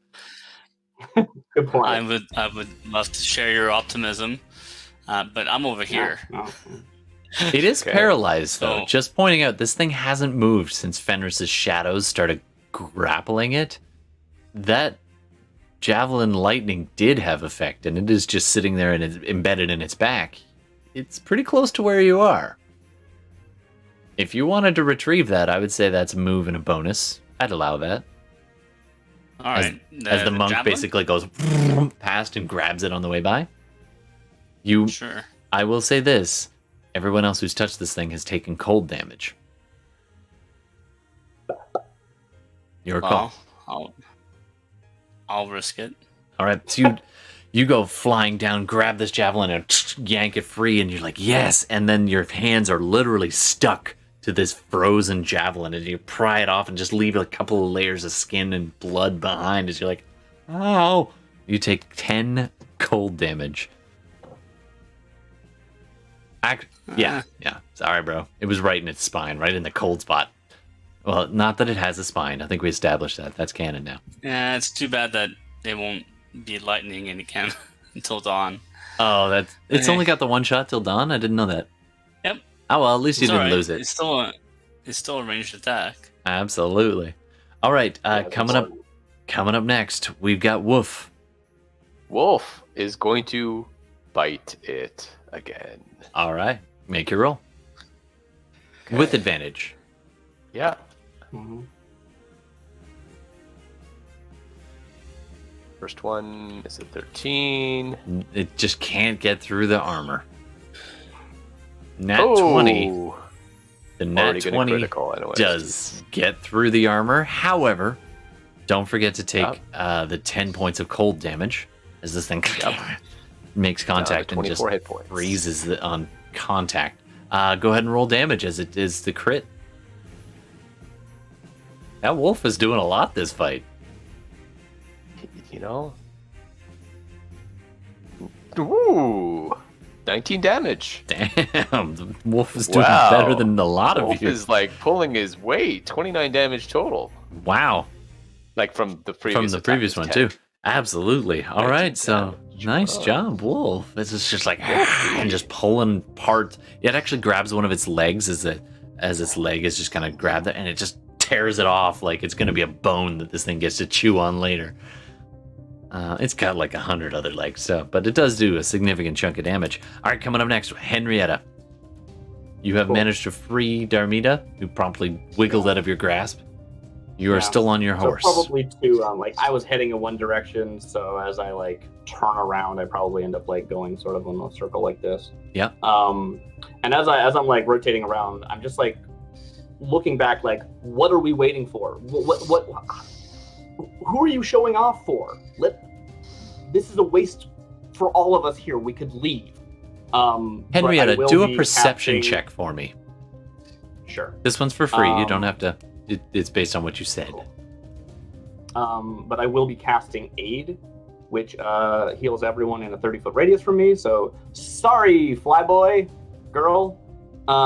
You are almost 10 feet up in the air on the back of your horse, though. So she is actually within 30 feet of you. I don't. Oh, not If I have Falurie. advantage, I'll take 21. But I don't think I have advantage, though. You don't have advantage. It's okay. Yeah, are far away. Yeah, the Falurie can't get it, but everybody else, not the wolf, but everybody else Oh, actually, the wolf is 30 feet from you. So yeah, I even the can heal wolf. the wolf too, totally.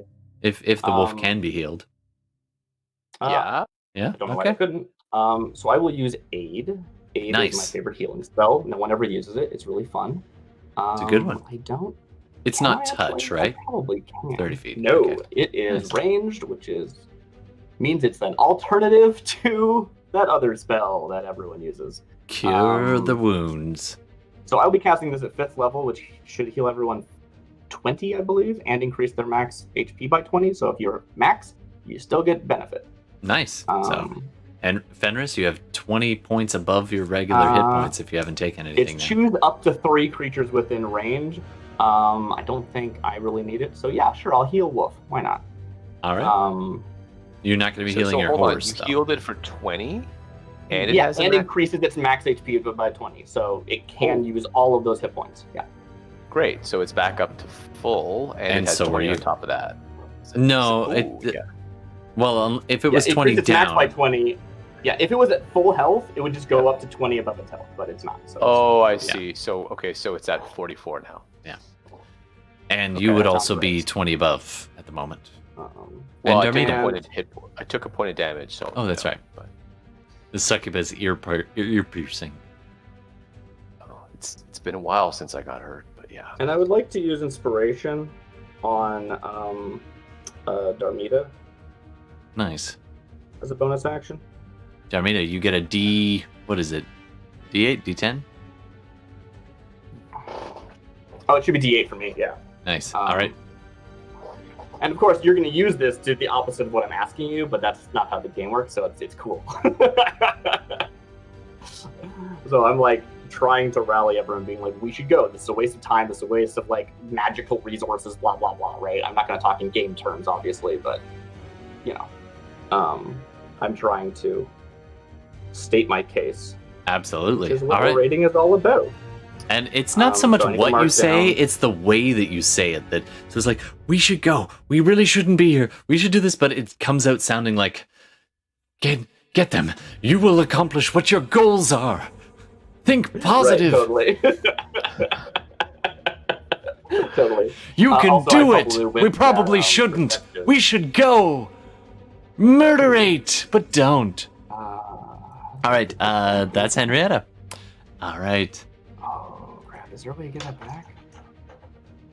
Oh, god damn it. I cannot get a break. I have this really cool monster and I want to murderate you all. Oh, I yeah, keep you never got a good failing bite the in. saves. A Oh, 3 and a 5 is just not gonna cut it. Gotta get a I 17. feel for you. Oh, That's what GMing's all about. Yeah. it's okay. You still take damage on melee touches, so it's okay. It's all good. All right, DMs, you know my pain. You know. All right, coming at top of the order, Darmita. So, first order of business, my short-lived rage that did fucking nothing. I'm just pointing that out. It did nothing at all to help me, It would have if it was but a it few did give seconds me a point of exhaustion. This thing, it did do that. So I that's think that done. could kick in after the fight. That would be my recommendation to our fine GM here. His call. But I would say that that's what it does. I Do mean, me what a we're doing favor, roll a mechanically- d6. Narratively, you haven't stopped raging, right? Like, A D6. Now I get the goddamn 6. There it And is. that's So probably this will bad in this case. you will not experience the exhaustion until the d6 rounds goes by. So you get a full 6 rounds before you're like, ow, I bit my Gotcha. tongue really I think badly. that's So I've As I was already grinding bonus my action- teeth flat. All right, go for it.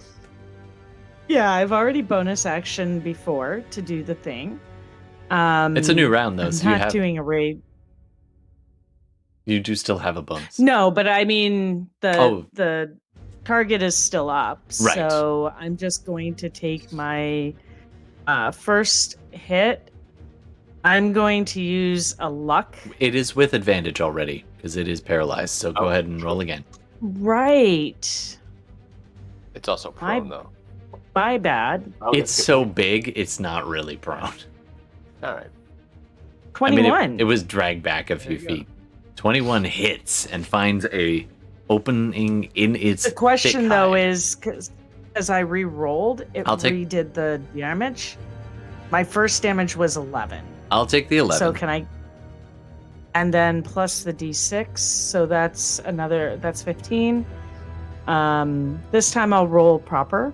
I Okay. forgot that I had the advantage. Yeah. First strike. Um, Ooh, 26 So- hits. Up to 26 for 7 and another 3, so 11. Nice. All right. The So- arrows are finally getting in there, and the thing is now starting to look a little bit rough.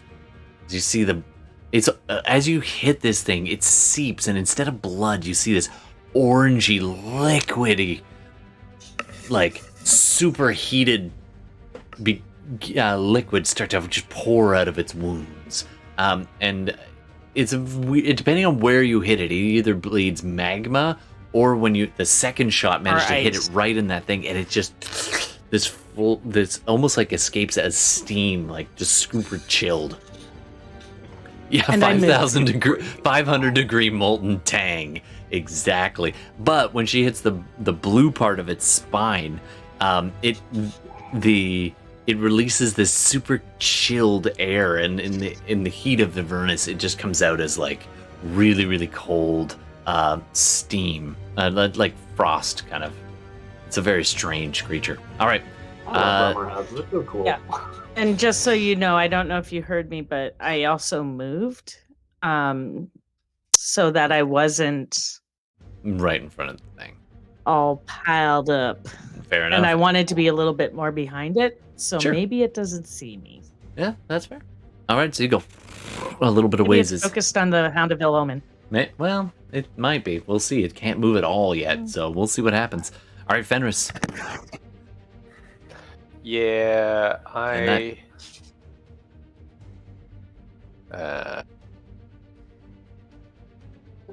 so it's finally starting to really look wounded, huh? It's looking a little rough now. It's below half.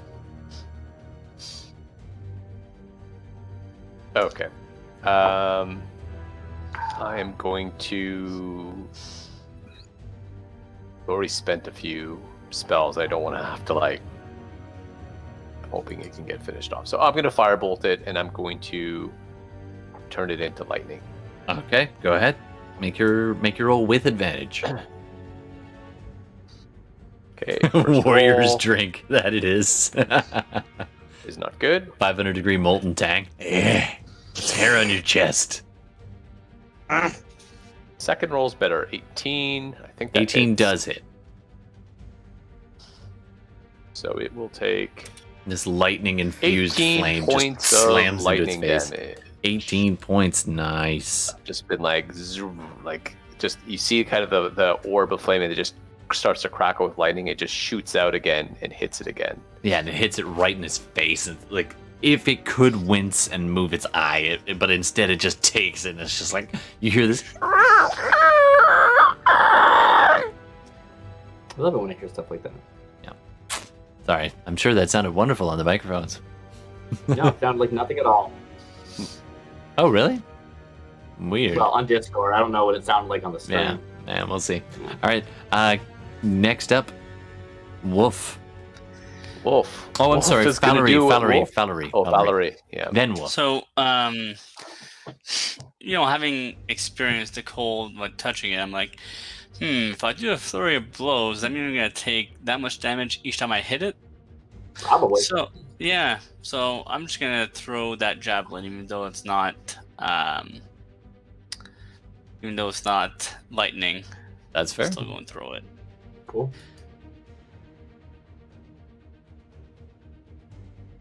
Do I have advantage with it? You do. Yes, you do. It's incapacitated.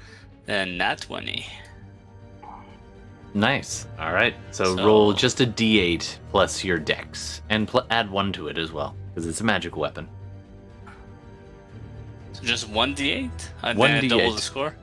And yeah, oh right, you can do it that way, or you can roll 2 d8s, whichever one you prefer. 2d8 and then add the +4. Yeah, exactly. I'll do that.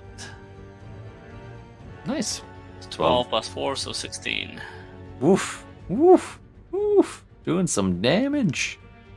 And then I'll move. Well, This thing is just Okay. starting to parts of it that were solid are starting to get a little bit squishy and liquid.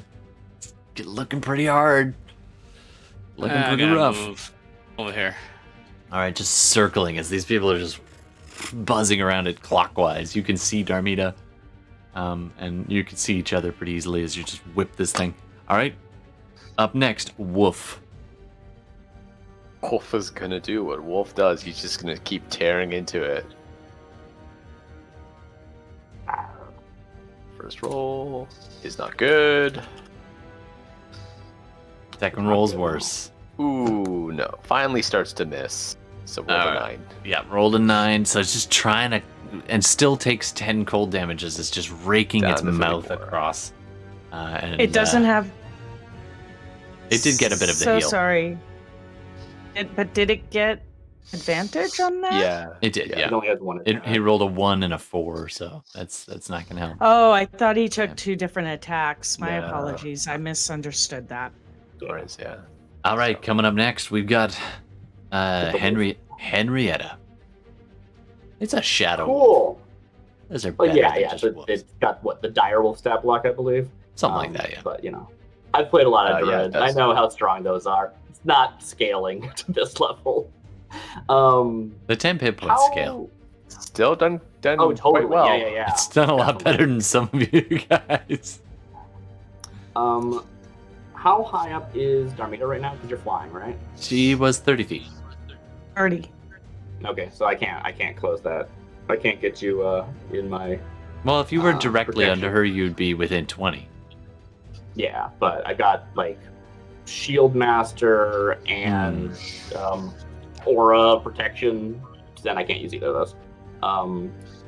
So I'll glance up at Darmita, and I guess I will sort of continue because I just turned around, right? So I would have gone. I'm going back this way now, and turning around, something like that.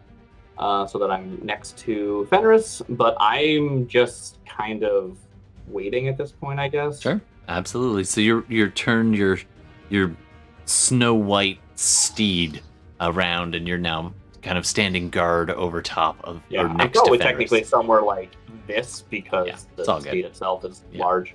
All right, Size categories. and that's your turn. All right, coming up to back to the creature, and this thing Yeah, is I'll just like hold a move if everyone suddenly decides to bolt for some reason, but that's not expected.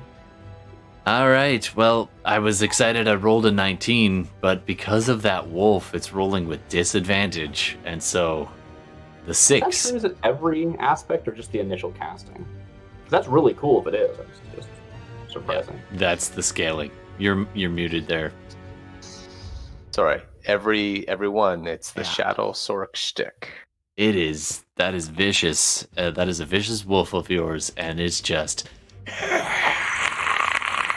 You can hear this sound escaping. You're not sure if it's air escaping or like it's boiling on the inside or freezing. It is not pleased, but it is unable to move.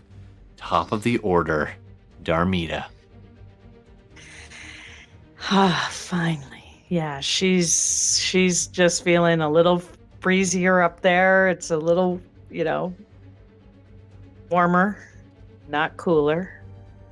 So she is going to turn on this thing and attack it.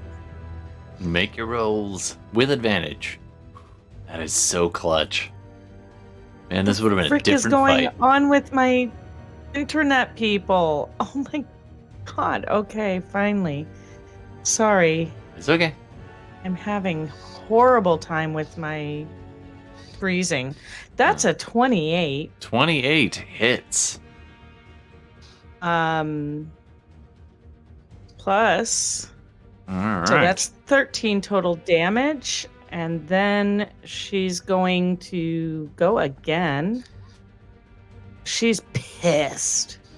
That's 24 That's a hit. Ooh, for max. another 15 damage. Oh, this thing So, is just what, 28 like total? You're slamming the arrows into the, raining it down onto its head from behind. It's just like right in the nape of the neck, just, and you can hear this thing's just like. I feel like I'm just it is. peppering It it like is just this way. pin cushioned. It is so damaged, and it's just the force of that shadow that's just holding it in place. All right. Yeah. And Fenris. I feel like, in between turns, I'm kind of like licking my own wounds. Mm-hmm. Pissed off that it got me so good. All right, Fenris. What do you want to do to this thing?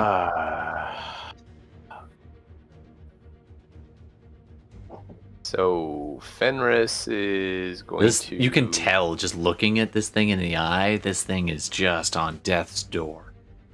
Yeah. So Fenris is going to cast, save his sword points, and he's going to cast Chill Touch. All right. Oh, right, necrotic, yeah. Of course. Yep. Dumb name.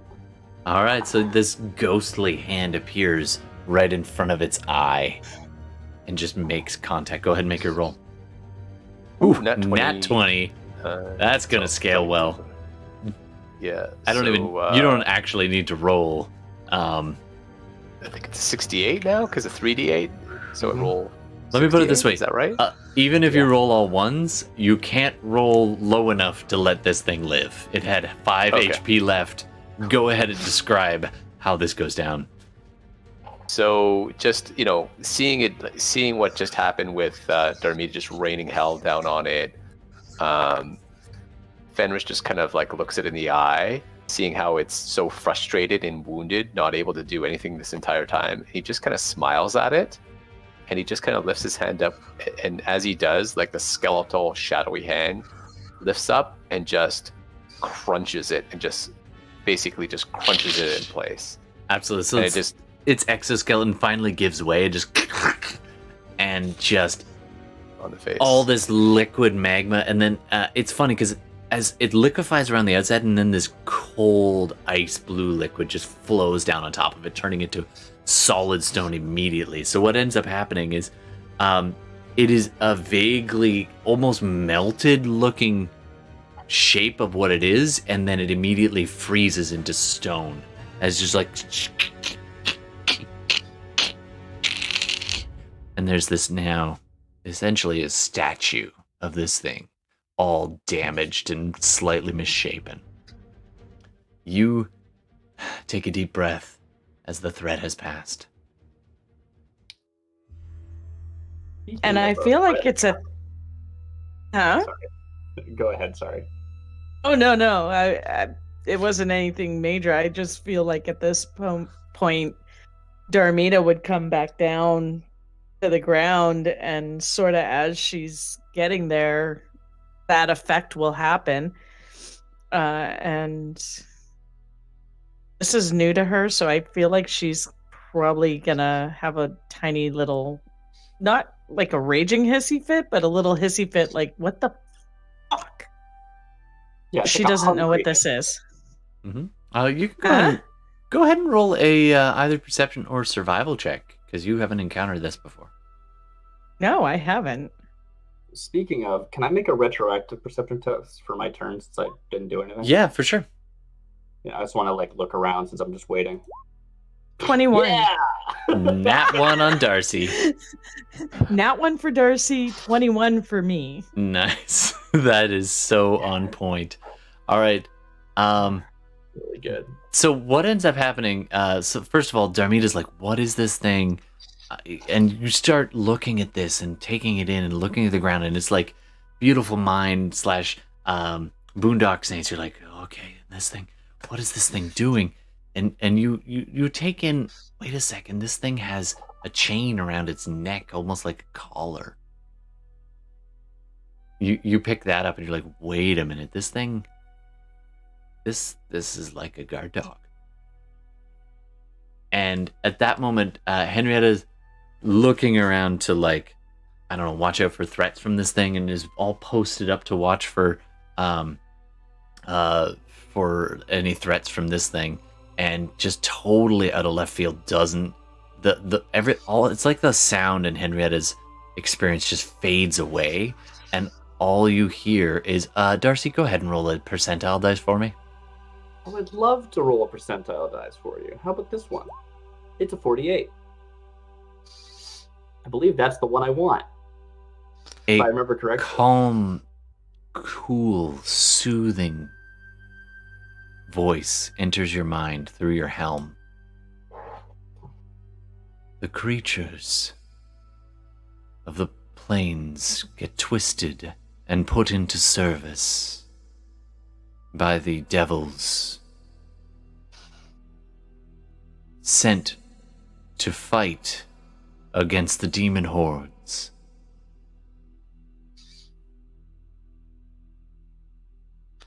Beware, the handler draws near.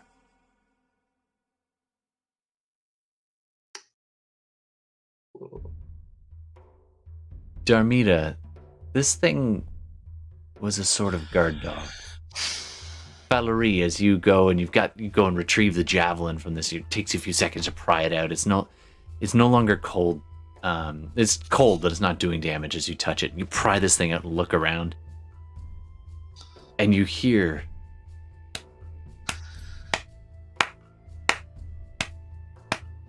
this quiet applause, and you turn and see this humanoid shape, walking down a nearby hill, applauding you.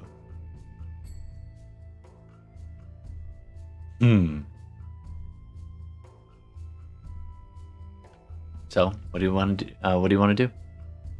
Are you next?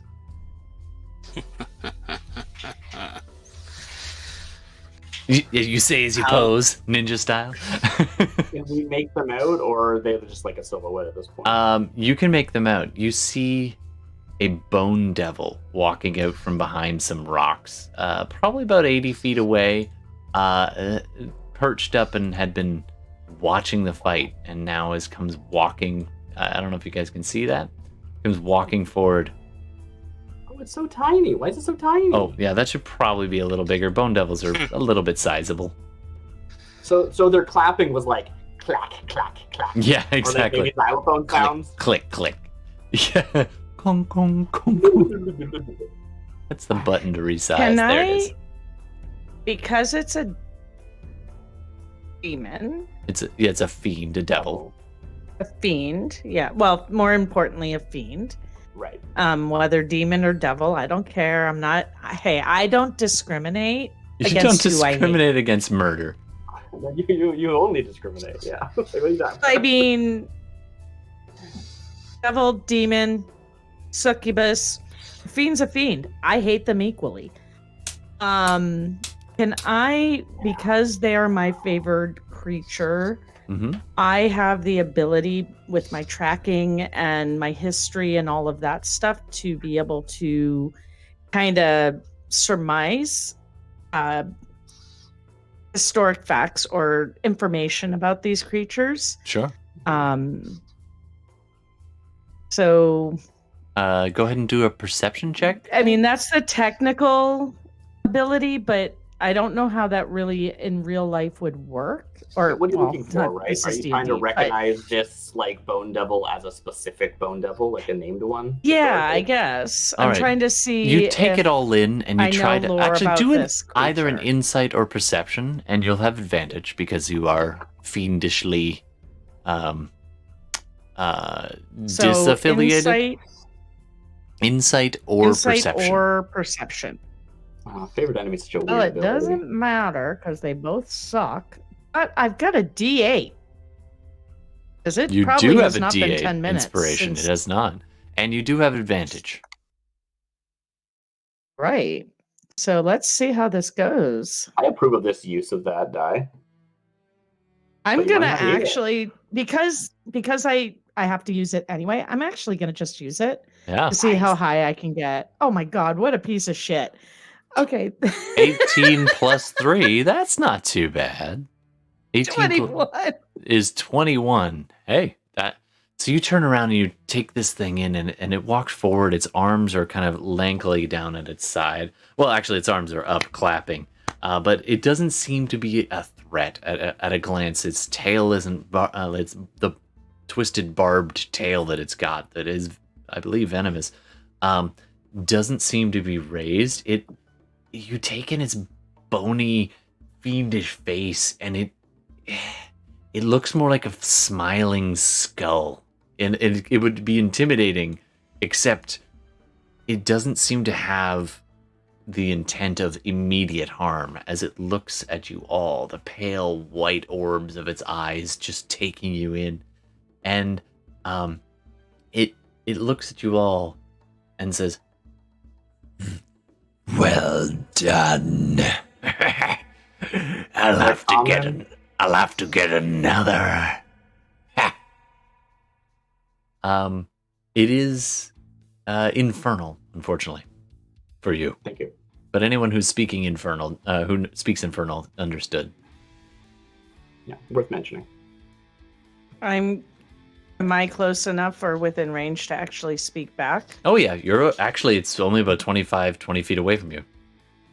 And I do recognize who it is. You recognize you don't recognize it specifically, but you recognize the markings on it. It's got little bits of cloth and talismans and wrappings in a few places, and you recognize a symbol. This is one of the same symbols that you had observed the succubus writing on that.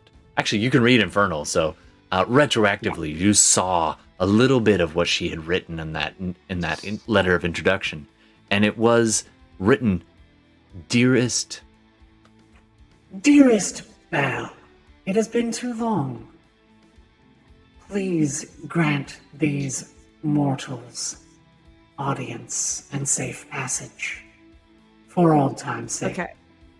So you recognize the name, the written name of Bell, and you can the symbol that represents it, and this bone devil bears that mark on its accoutrements. Cool. I like that. I think that's a really good in-game way of making that feature work. So I'm gonna kind of strongly yell out, confidently yell out, "Belle, we have word from the Veiled One. If you'll allow me, I will bring you a letter that she's given to us for you." Bill's Darcy? not here, You're man. signing. But give me the letter, and I will see that it is delivered. At which point I roll out my arrow, train it on him, and say, "No, Belle will do." It takes you in, looks at you all. You can handle yourselves. Not bad. But you owe me one pet.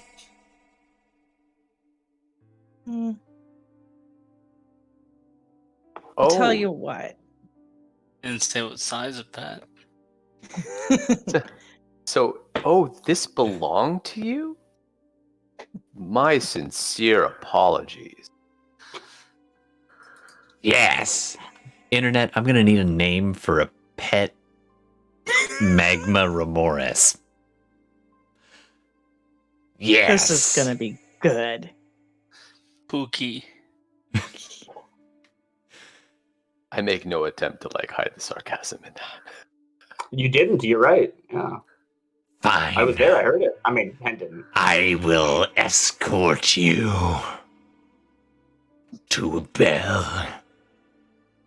That invitation had best not be a forgery, or I will personally eat your spleen and feed it to Flergix too.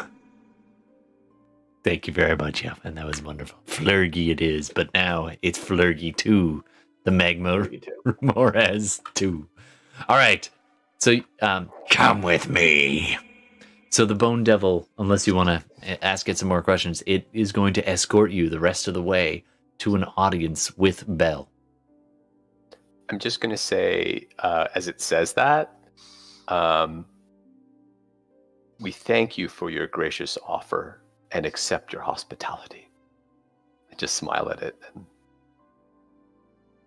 It looks at you funny, like most things don't speak nicely to it, and its eyes kind of flicker in and out, which you take as it's blinking, and then it goes back.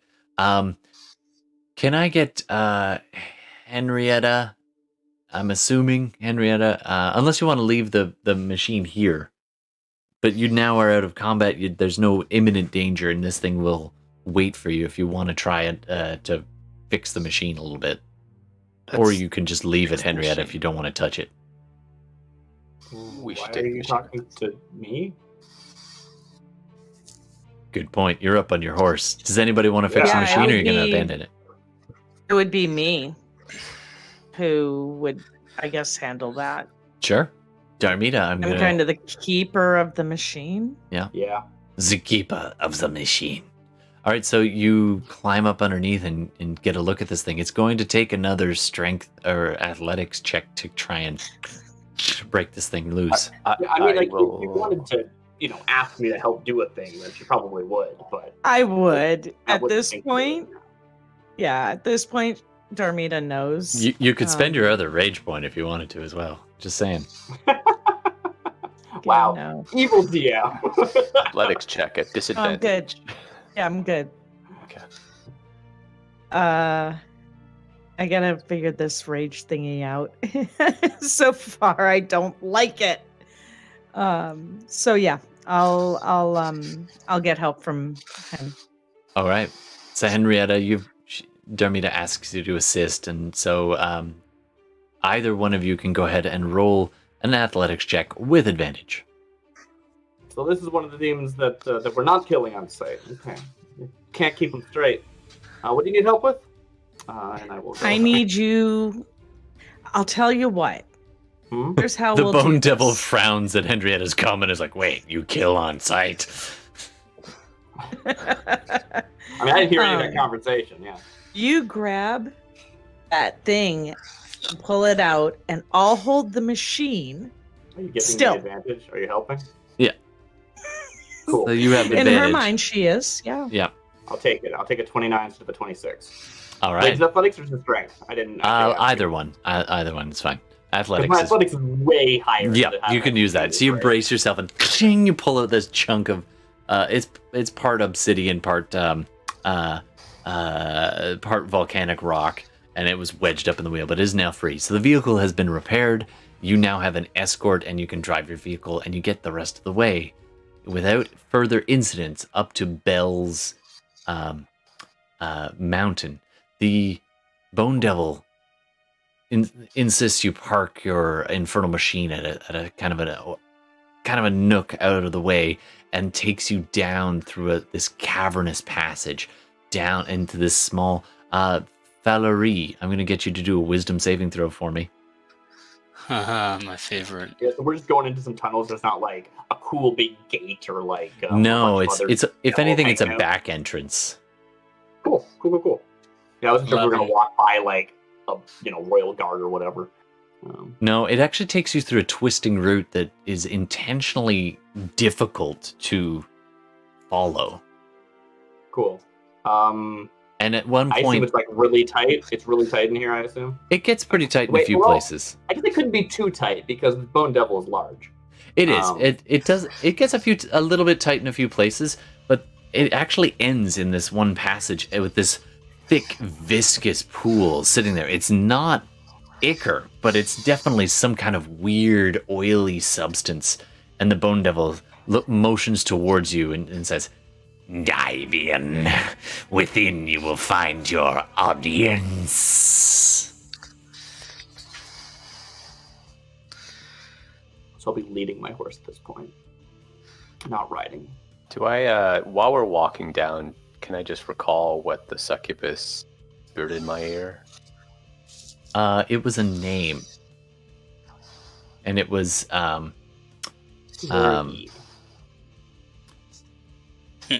Verices.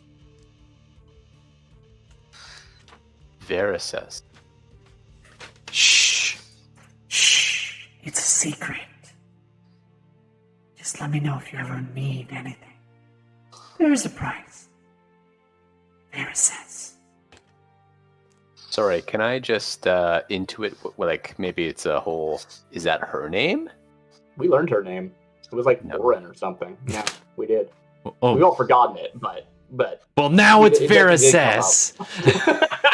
Okay. Yeah, I figured it was. So she whispered her name. She whispered her name as proof that you are sent by her. Yeah, I mean, this is probably her real name as opposed to what she told us originally. Yeah, probably. Is it Verisas? Is that right? Verisess. Okay.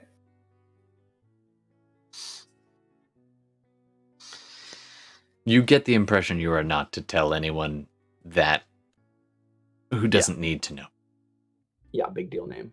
Yeah. Cool. All right. So the Bone Devil motions towards this thick black substance floating in this kind of submerged pool, and insists that if you want to meet Belle, that's the way, and you have to submerge yourself in this. What? It's a pool of thick black viscous liquid that will transport you to. I'm gonna cast a spell. Can I cast a spell? Yeah, go for it. I'm gonna cast Detect Poison and Disease. Sure. Weird spell that no one ever uses. It does basically what you expect it to do. I don't know how to Oddly enough, a stick it bunch in of chat. stuff, like you get fungus on the walls. You're like, oh god, do not eat that. That would and don't. And Yeah. it being in hell, there's a lot of stuff around here that's not great for you. So you actually Well, the get this Bone Devil boom, boom, itself- boom. The Bone The Devil Bone Devil itself is, but also because it detects creatures, not just like things. yeah, it's pretty fetid. But the liquid itself, while it does, you don't want to drink it. It doesn't seem to be poisonous to contact. Cool. Yeah, I think it does detect like the poison, not just like things that are poison. If I remember correctly, I could Yeah. be wrong. It's I need to look up what it's not what intending to be I don't know. poisonous. Submerge yourself and you will come out in the presence of the once mighty Belle. So yeah, we see me like lower my head and sing something soft under my breath, and then I look around and I sort of nod at. I mean, I don't know. I don't understand this guy, but I like nod at Fenris. Yeah, you don't understand it. It's muttering only in Infernal. Yeah. All right, so Sure. so you guys step in. Fenris walks first and steps into this. It's really warm. It's not hot, not causing damage, but it's just soupy warm, like almost hot tub level, but in a really gross kind of way. And you can feel it clawing up and amongst your skin and seeping through your boots and in your clothes. And it just envelops you. It clings to you as you start to step into this, up to your knees, up to your waist, up to your chest, up to your shoulders and your neck. And you look up at this bone-white skeletal face of this devil, and it nods encouragingly. Says, An audience with the master. Great. I just want to actually do an insight check to make sure it's not sure. deceiving us. Yep, go for it. A little suspicious. I haven't done insight in a while. Okay.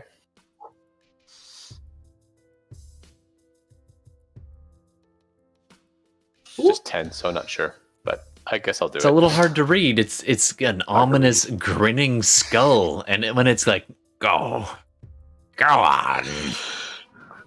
Go. All right.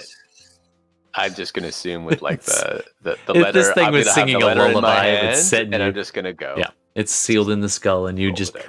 It's super claustrophobic feeling as and this stuff that like, seeps into your mouth and into your eyes. And Close your mouth.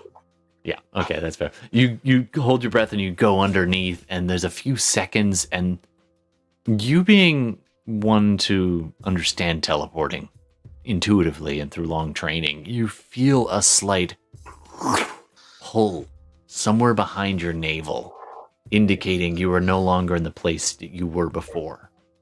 And you come back up to the surface, and as you come out, the liquid is kind of slowly coming off you. It leaves an oily residue, but other than that, it does kind of seep off of you as you clamber out. And you are in a small antechamber that's lit by this flickering orange light. It's worked stone behind you. If you're on the new map, you are right here. And there is a pillar opposite, and there's a bridge leading it's only about 25 feet long by about 15 feet wide, and then it stops with this rough-hewn edge, and on the other side of that edge, it is a river of molten lava, just bubbling and just bubbling, and there's this small bridge, 5-foot wide bridge extending across into a darkened chamber opposite. The whole place has this oppressive feeling of heat, and you can hear this dang, dang, and you feel it in your chest, and these sparks just go. You see this massive silhouette, just lit in the dark, briefly on the opposite side. Just this really massive creature moving. All you see is muscle and shoulders and sparks, and then your vision is overwhelmed by the darkness again, and the orangey glow kind of illuminating immediately in your vicinity, but not really showing you much into the chamber beyond. I'm assuming the rest of you choose to follow in this oily, soupy... I will follow him very close behind. Okay, you pop out very close behind and see exactly the same thing. Falurie, how was your wisdom save? 11. 11? 11. You managed to force yourself to go within, but only just. So you also can emerge from this. Henrietta, in theory, you could drag your horse, but intuitively, it wants to not go in there. I wasn't going to. Okay. Yeah, I take a moment and I turn and I put a hand on the side of the horse's head. Probably like rest my head on their forehead for a moment. I don't know if we can telepathically. I think we can, but I can't remember.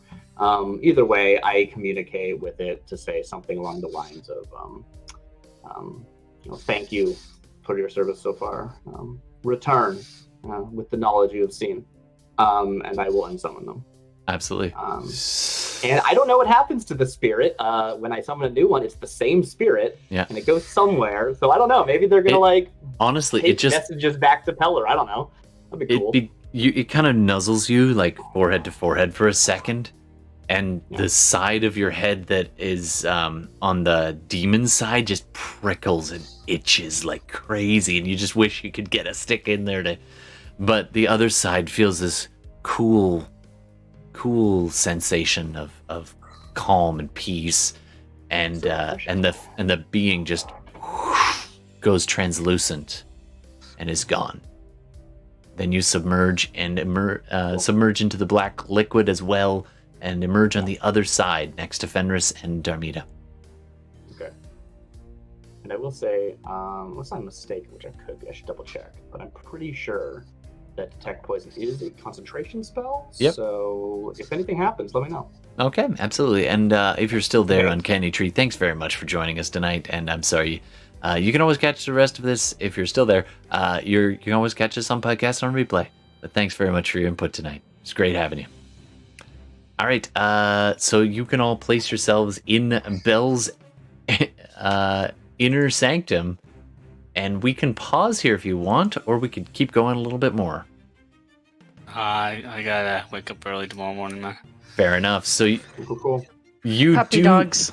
Yep. So you do manage to see about this much of the chamber, which, if you can see that correctly, you see these sparks being kicked off of this massive, literal giant, a fire giant with a brilliant red beard and hair and just massive, non-armored, just a massive leather apron over its front, and it's got wielding this huge hammer, and these sparks just flying off. You see it in the dark, just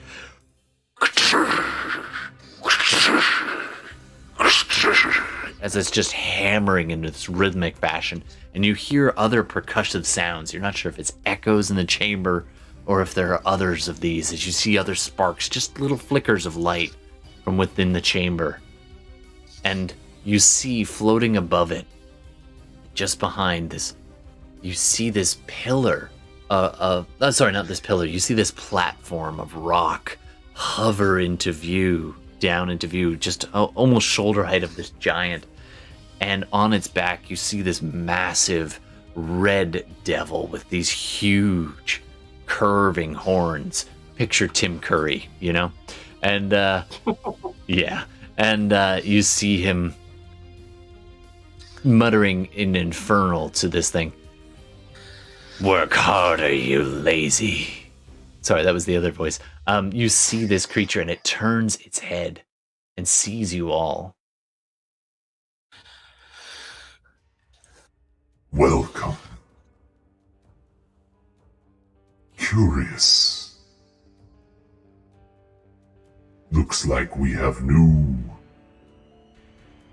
guests. And I think that's what we're going to call it for the night. Nice.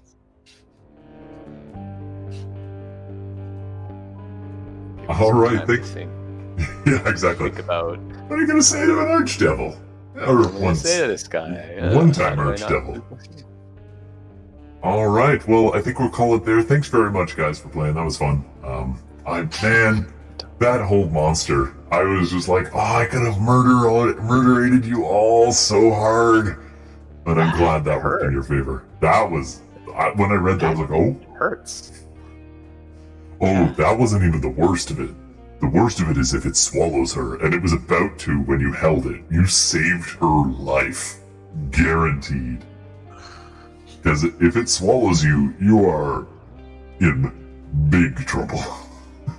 So, I pulled her out before their next turn. anyway, thanks very much, everybody, for playing. Thanks for watching, everybody. Thanks for listening after the fact and watching after the fact. Thank you, Yaofan, and I appreciate the moderation help, too. So we need a title for tonight's episode. Todd, are you aware that you still have the mod on? No. Oh no, I was unaware. Awesome. Yeah. Which one? Was Awesome. it the succubus or Bell? It was Bell. Yeah. Yeah. I don't always have my monitor playing my voice. That's funny. Yeah.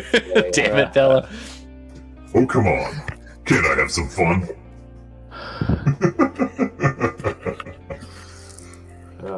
All right, so we're gonna need an episode title. Thanks very much. I'm glad you're having some fun. So, I mean, I just want to say welcome to Bell, honestly. yeah. But That was pretty good. That was pretty good. Yalfen, do you have anything for us or anybody else? Welcome to Bell. I'm down with welcome to Bell. That's gonna be tough to beat.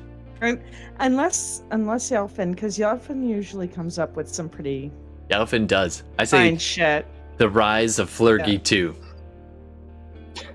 we haven't seen Flergix 2 yet. Well, now Flergix 2 has become the alpha. It's gonna be the Magma Remoras. I see. I gotcha. The other Flergix 2 already exists. That's not the next pick that they're It's getting. just promoted. It's that. Yeah. That makes Flergix's more of a title. Alpha Flergix. Flergix's a title. I don't know if that's gonna be a title, but that is. Flergix. It is how you spent your time. You beat the hell out of Alpha Flergix. Singularly, they're a Flergix. If it's plural, they're Flergix, and this is now the plural, Flergices. the alpha Flergix. Yeah, I think it'd be Flergix. I think. Yeah. Flergix. Ooh, right in the Flergix. All right. That doesn't sound All right. very good at all. God help us. God help us. It's getting late. We're getting punchy. All right. Thanks very much, everybody. We will. Is it the weekend yet? Oh, so close. And I actually get some extra Have a good one, time. guys. Good night there, Carl. Thanks for playing. Hi, night. girl. I'm getting some extra time Night. next week, so I'm Night, going to see if I can Internet. get extra games. So if anybody might want to do that. All right. I think that's it for tonight. So we'll call it there. And thanks very much. So we'll see everybody hopefully Thursday or before. Pow! Right in the Flergix. I'm looking.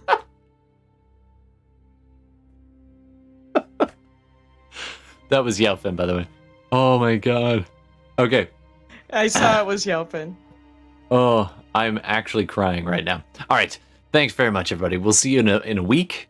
See you back here Thursday. I think, actually, technically, if I'll let the players decide, but technically, it would be Shadowrun next week. So we could do Shadowrun next week, or we can continue this game, or I do have some time. We might be able to get a bonus round. Get 2 games in a week.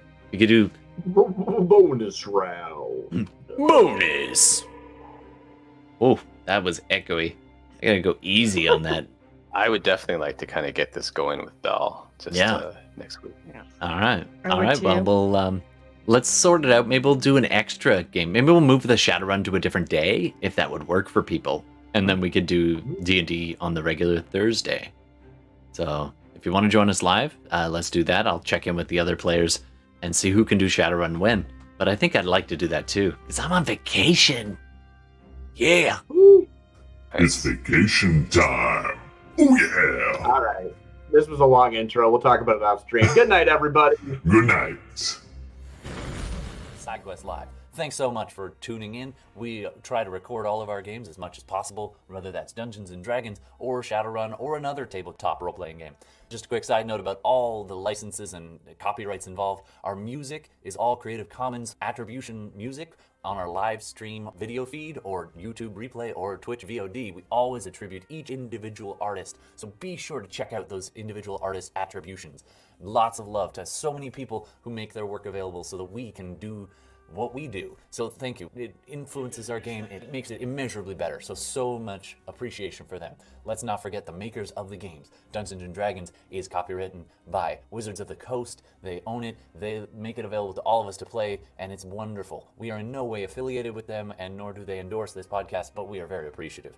The other game we often play is Shadowrun, which is Catalyst Games, and again, we are not affiliated with them, and they do not endorse us, but we really appreciate their game, and we hope you appreciate our game. Thanks so much for tuning in. Don't forget to check us out on Instagram and Twitch and YouTube, and watch for those live games once we're streaming them out. And of course, we do accept suggestions for names, so please hit us up on Instagram and name our stuff. All right, thanks so much. I'm Todd, and this has been SideQuest Live. We'll see you again soon.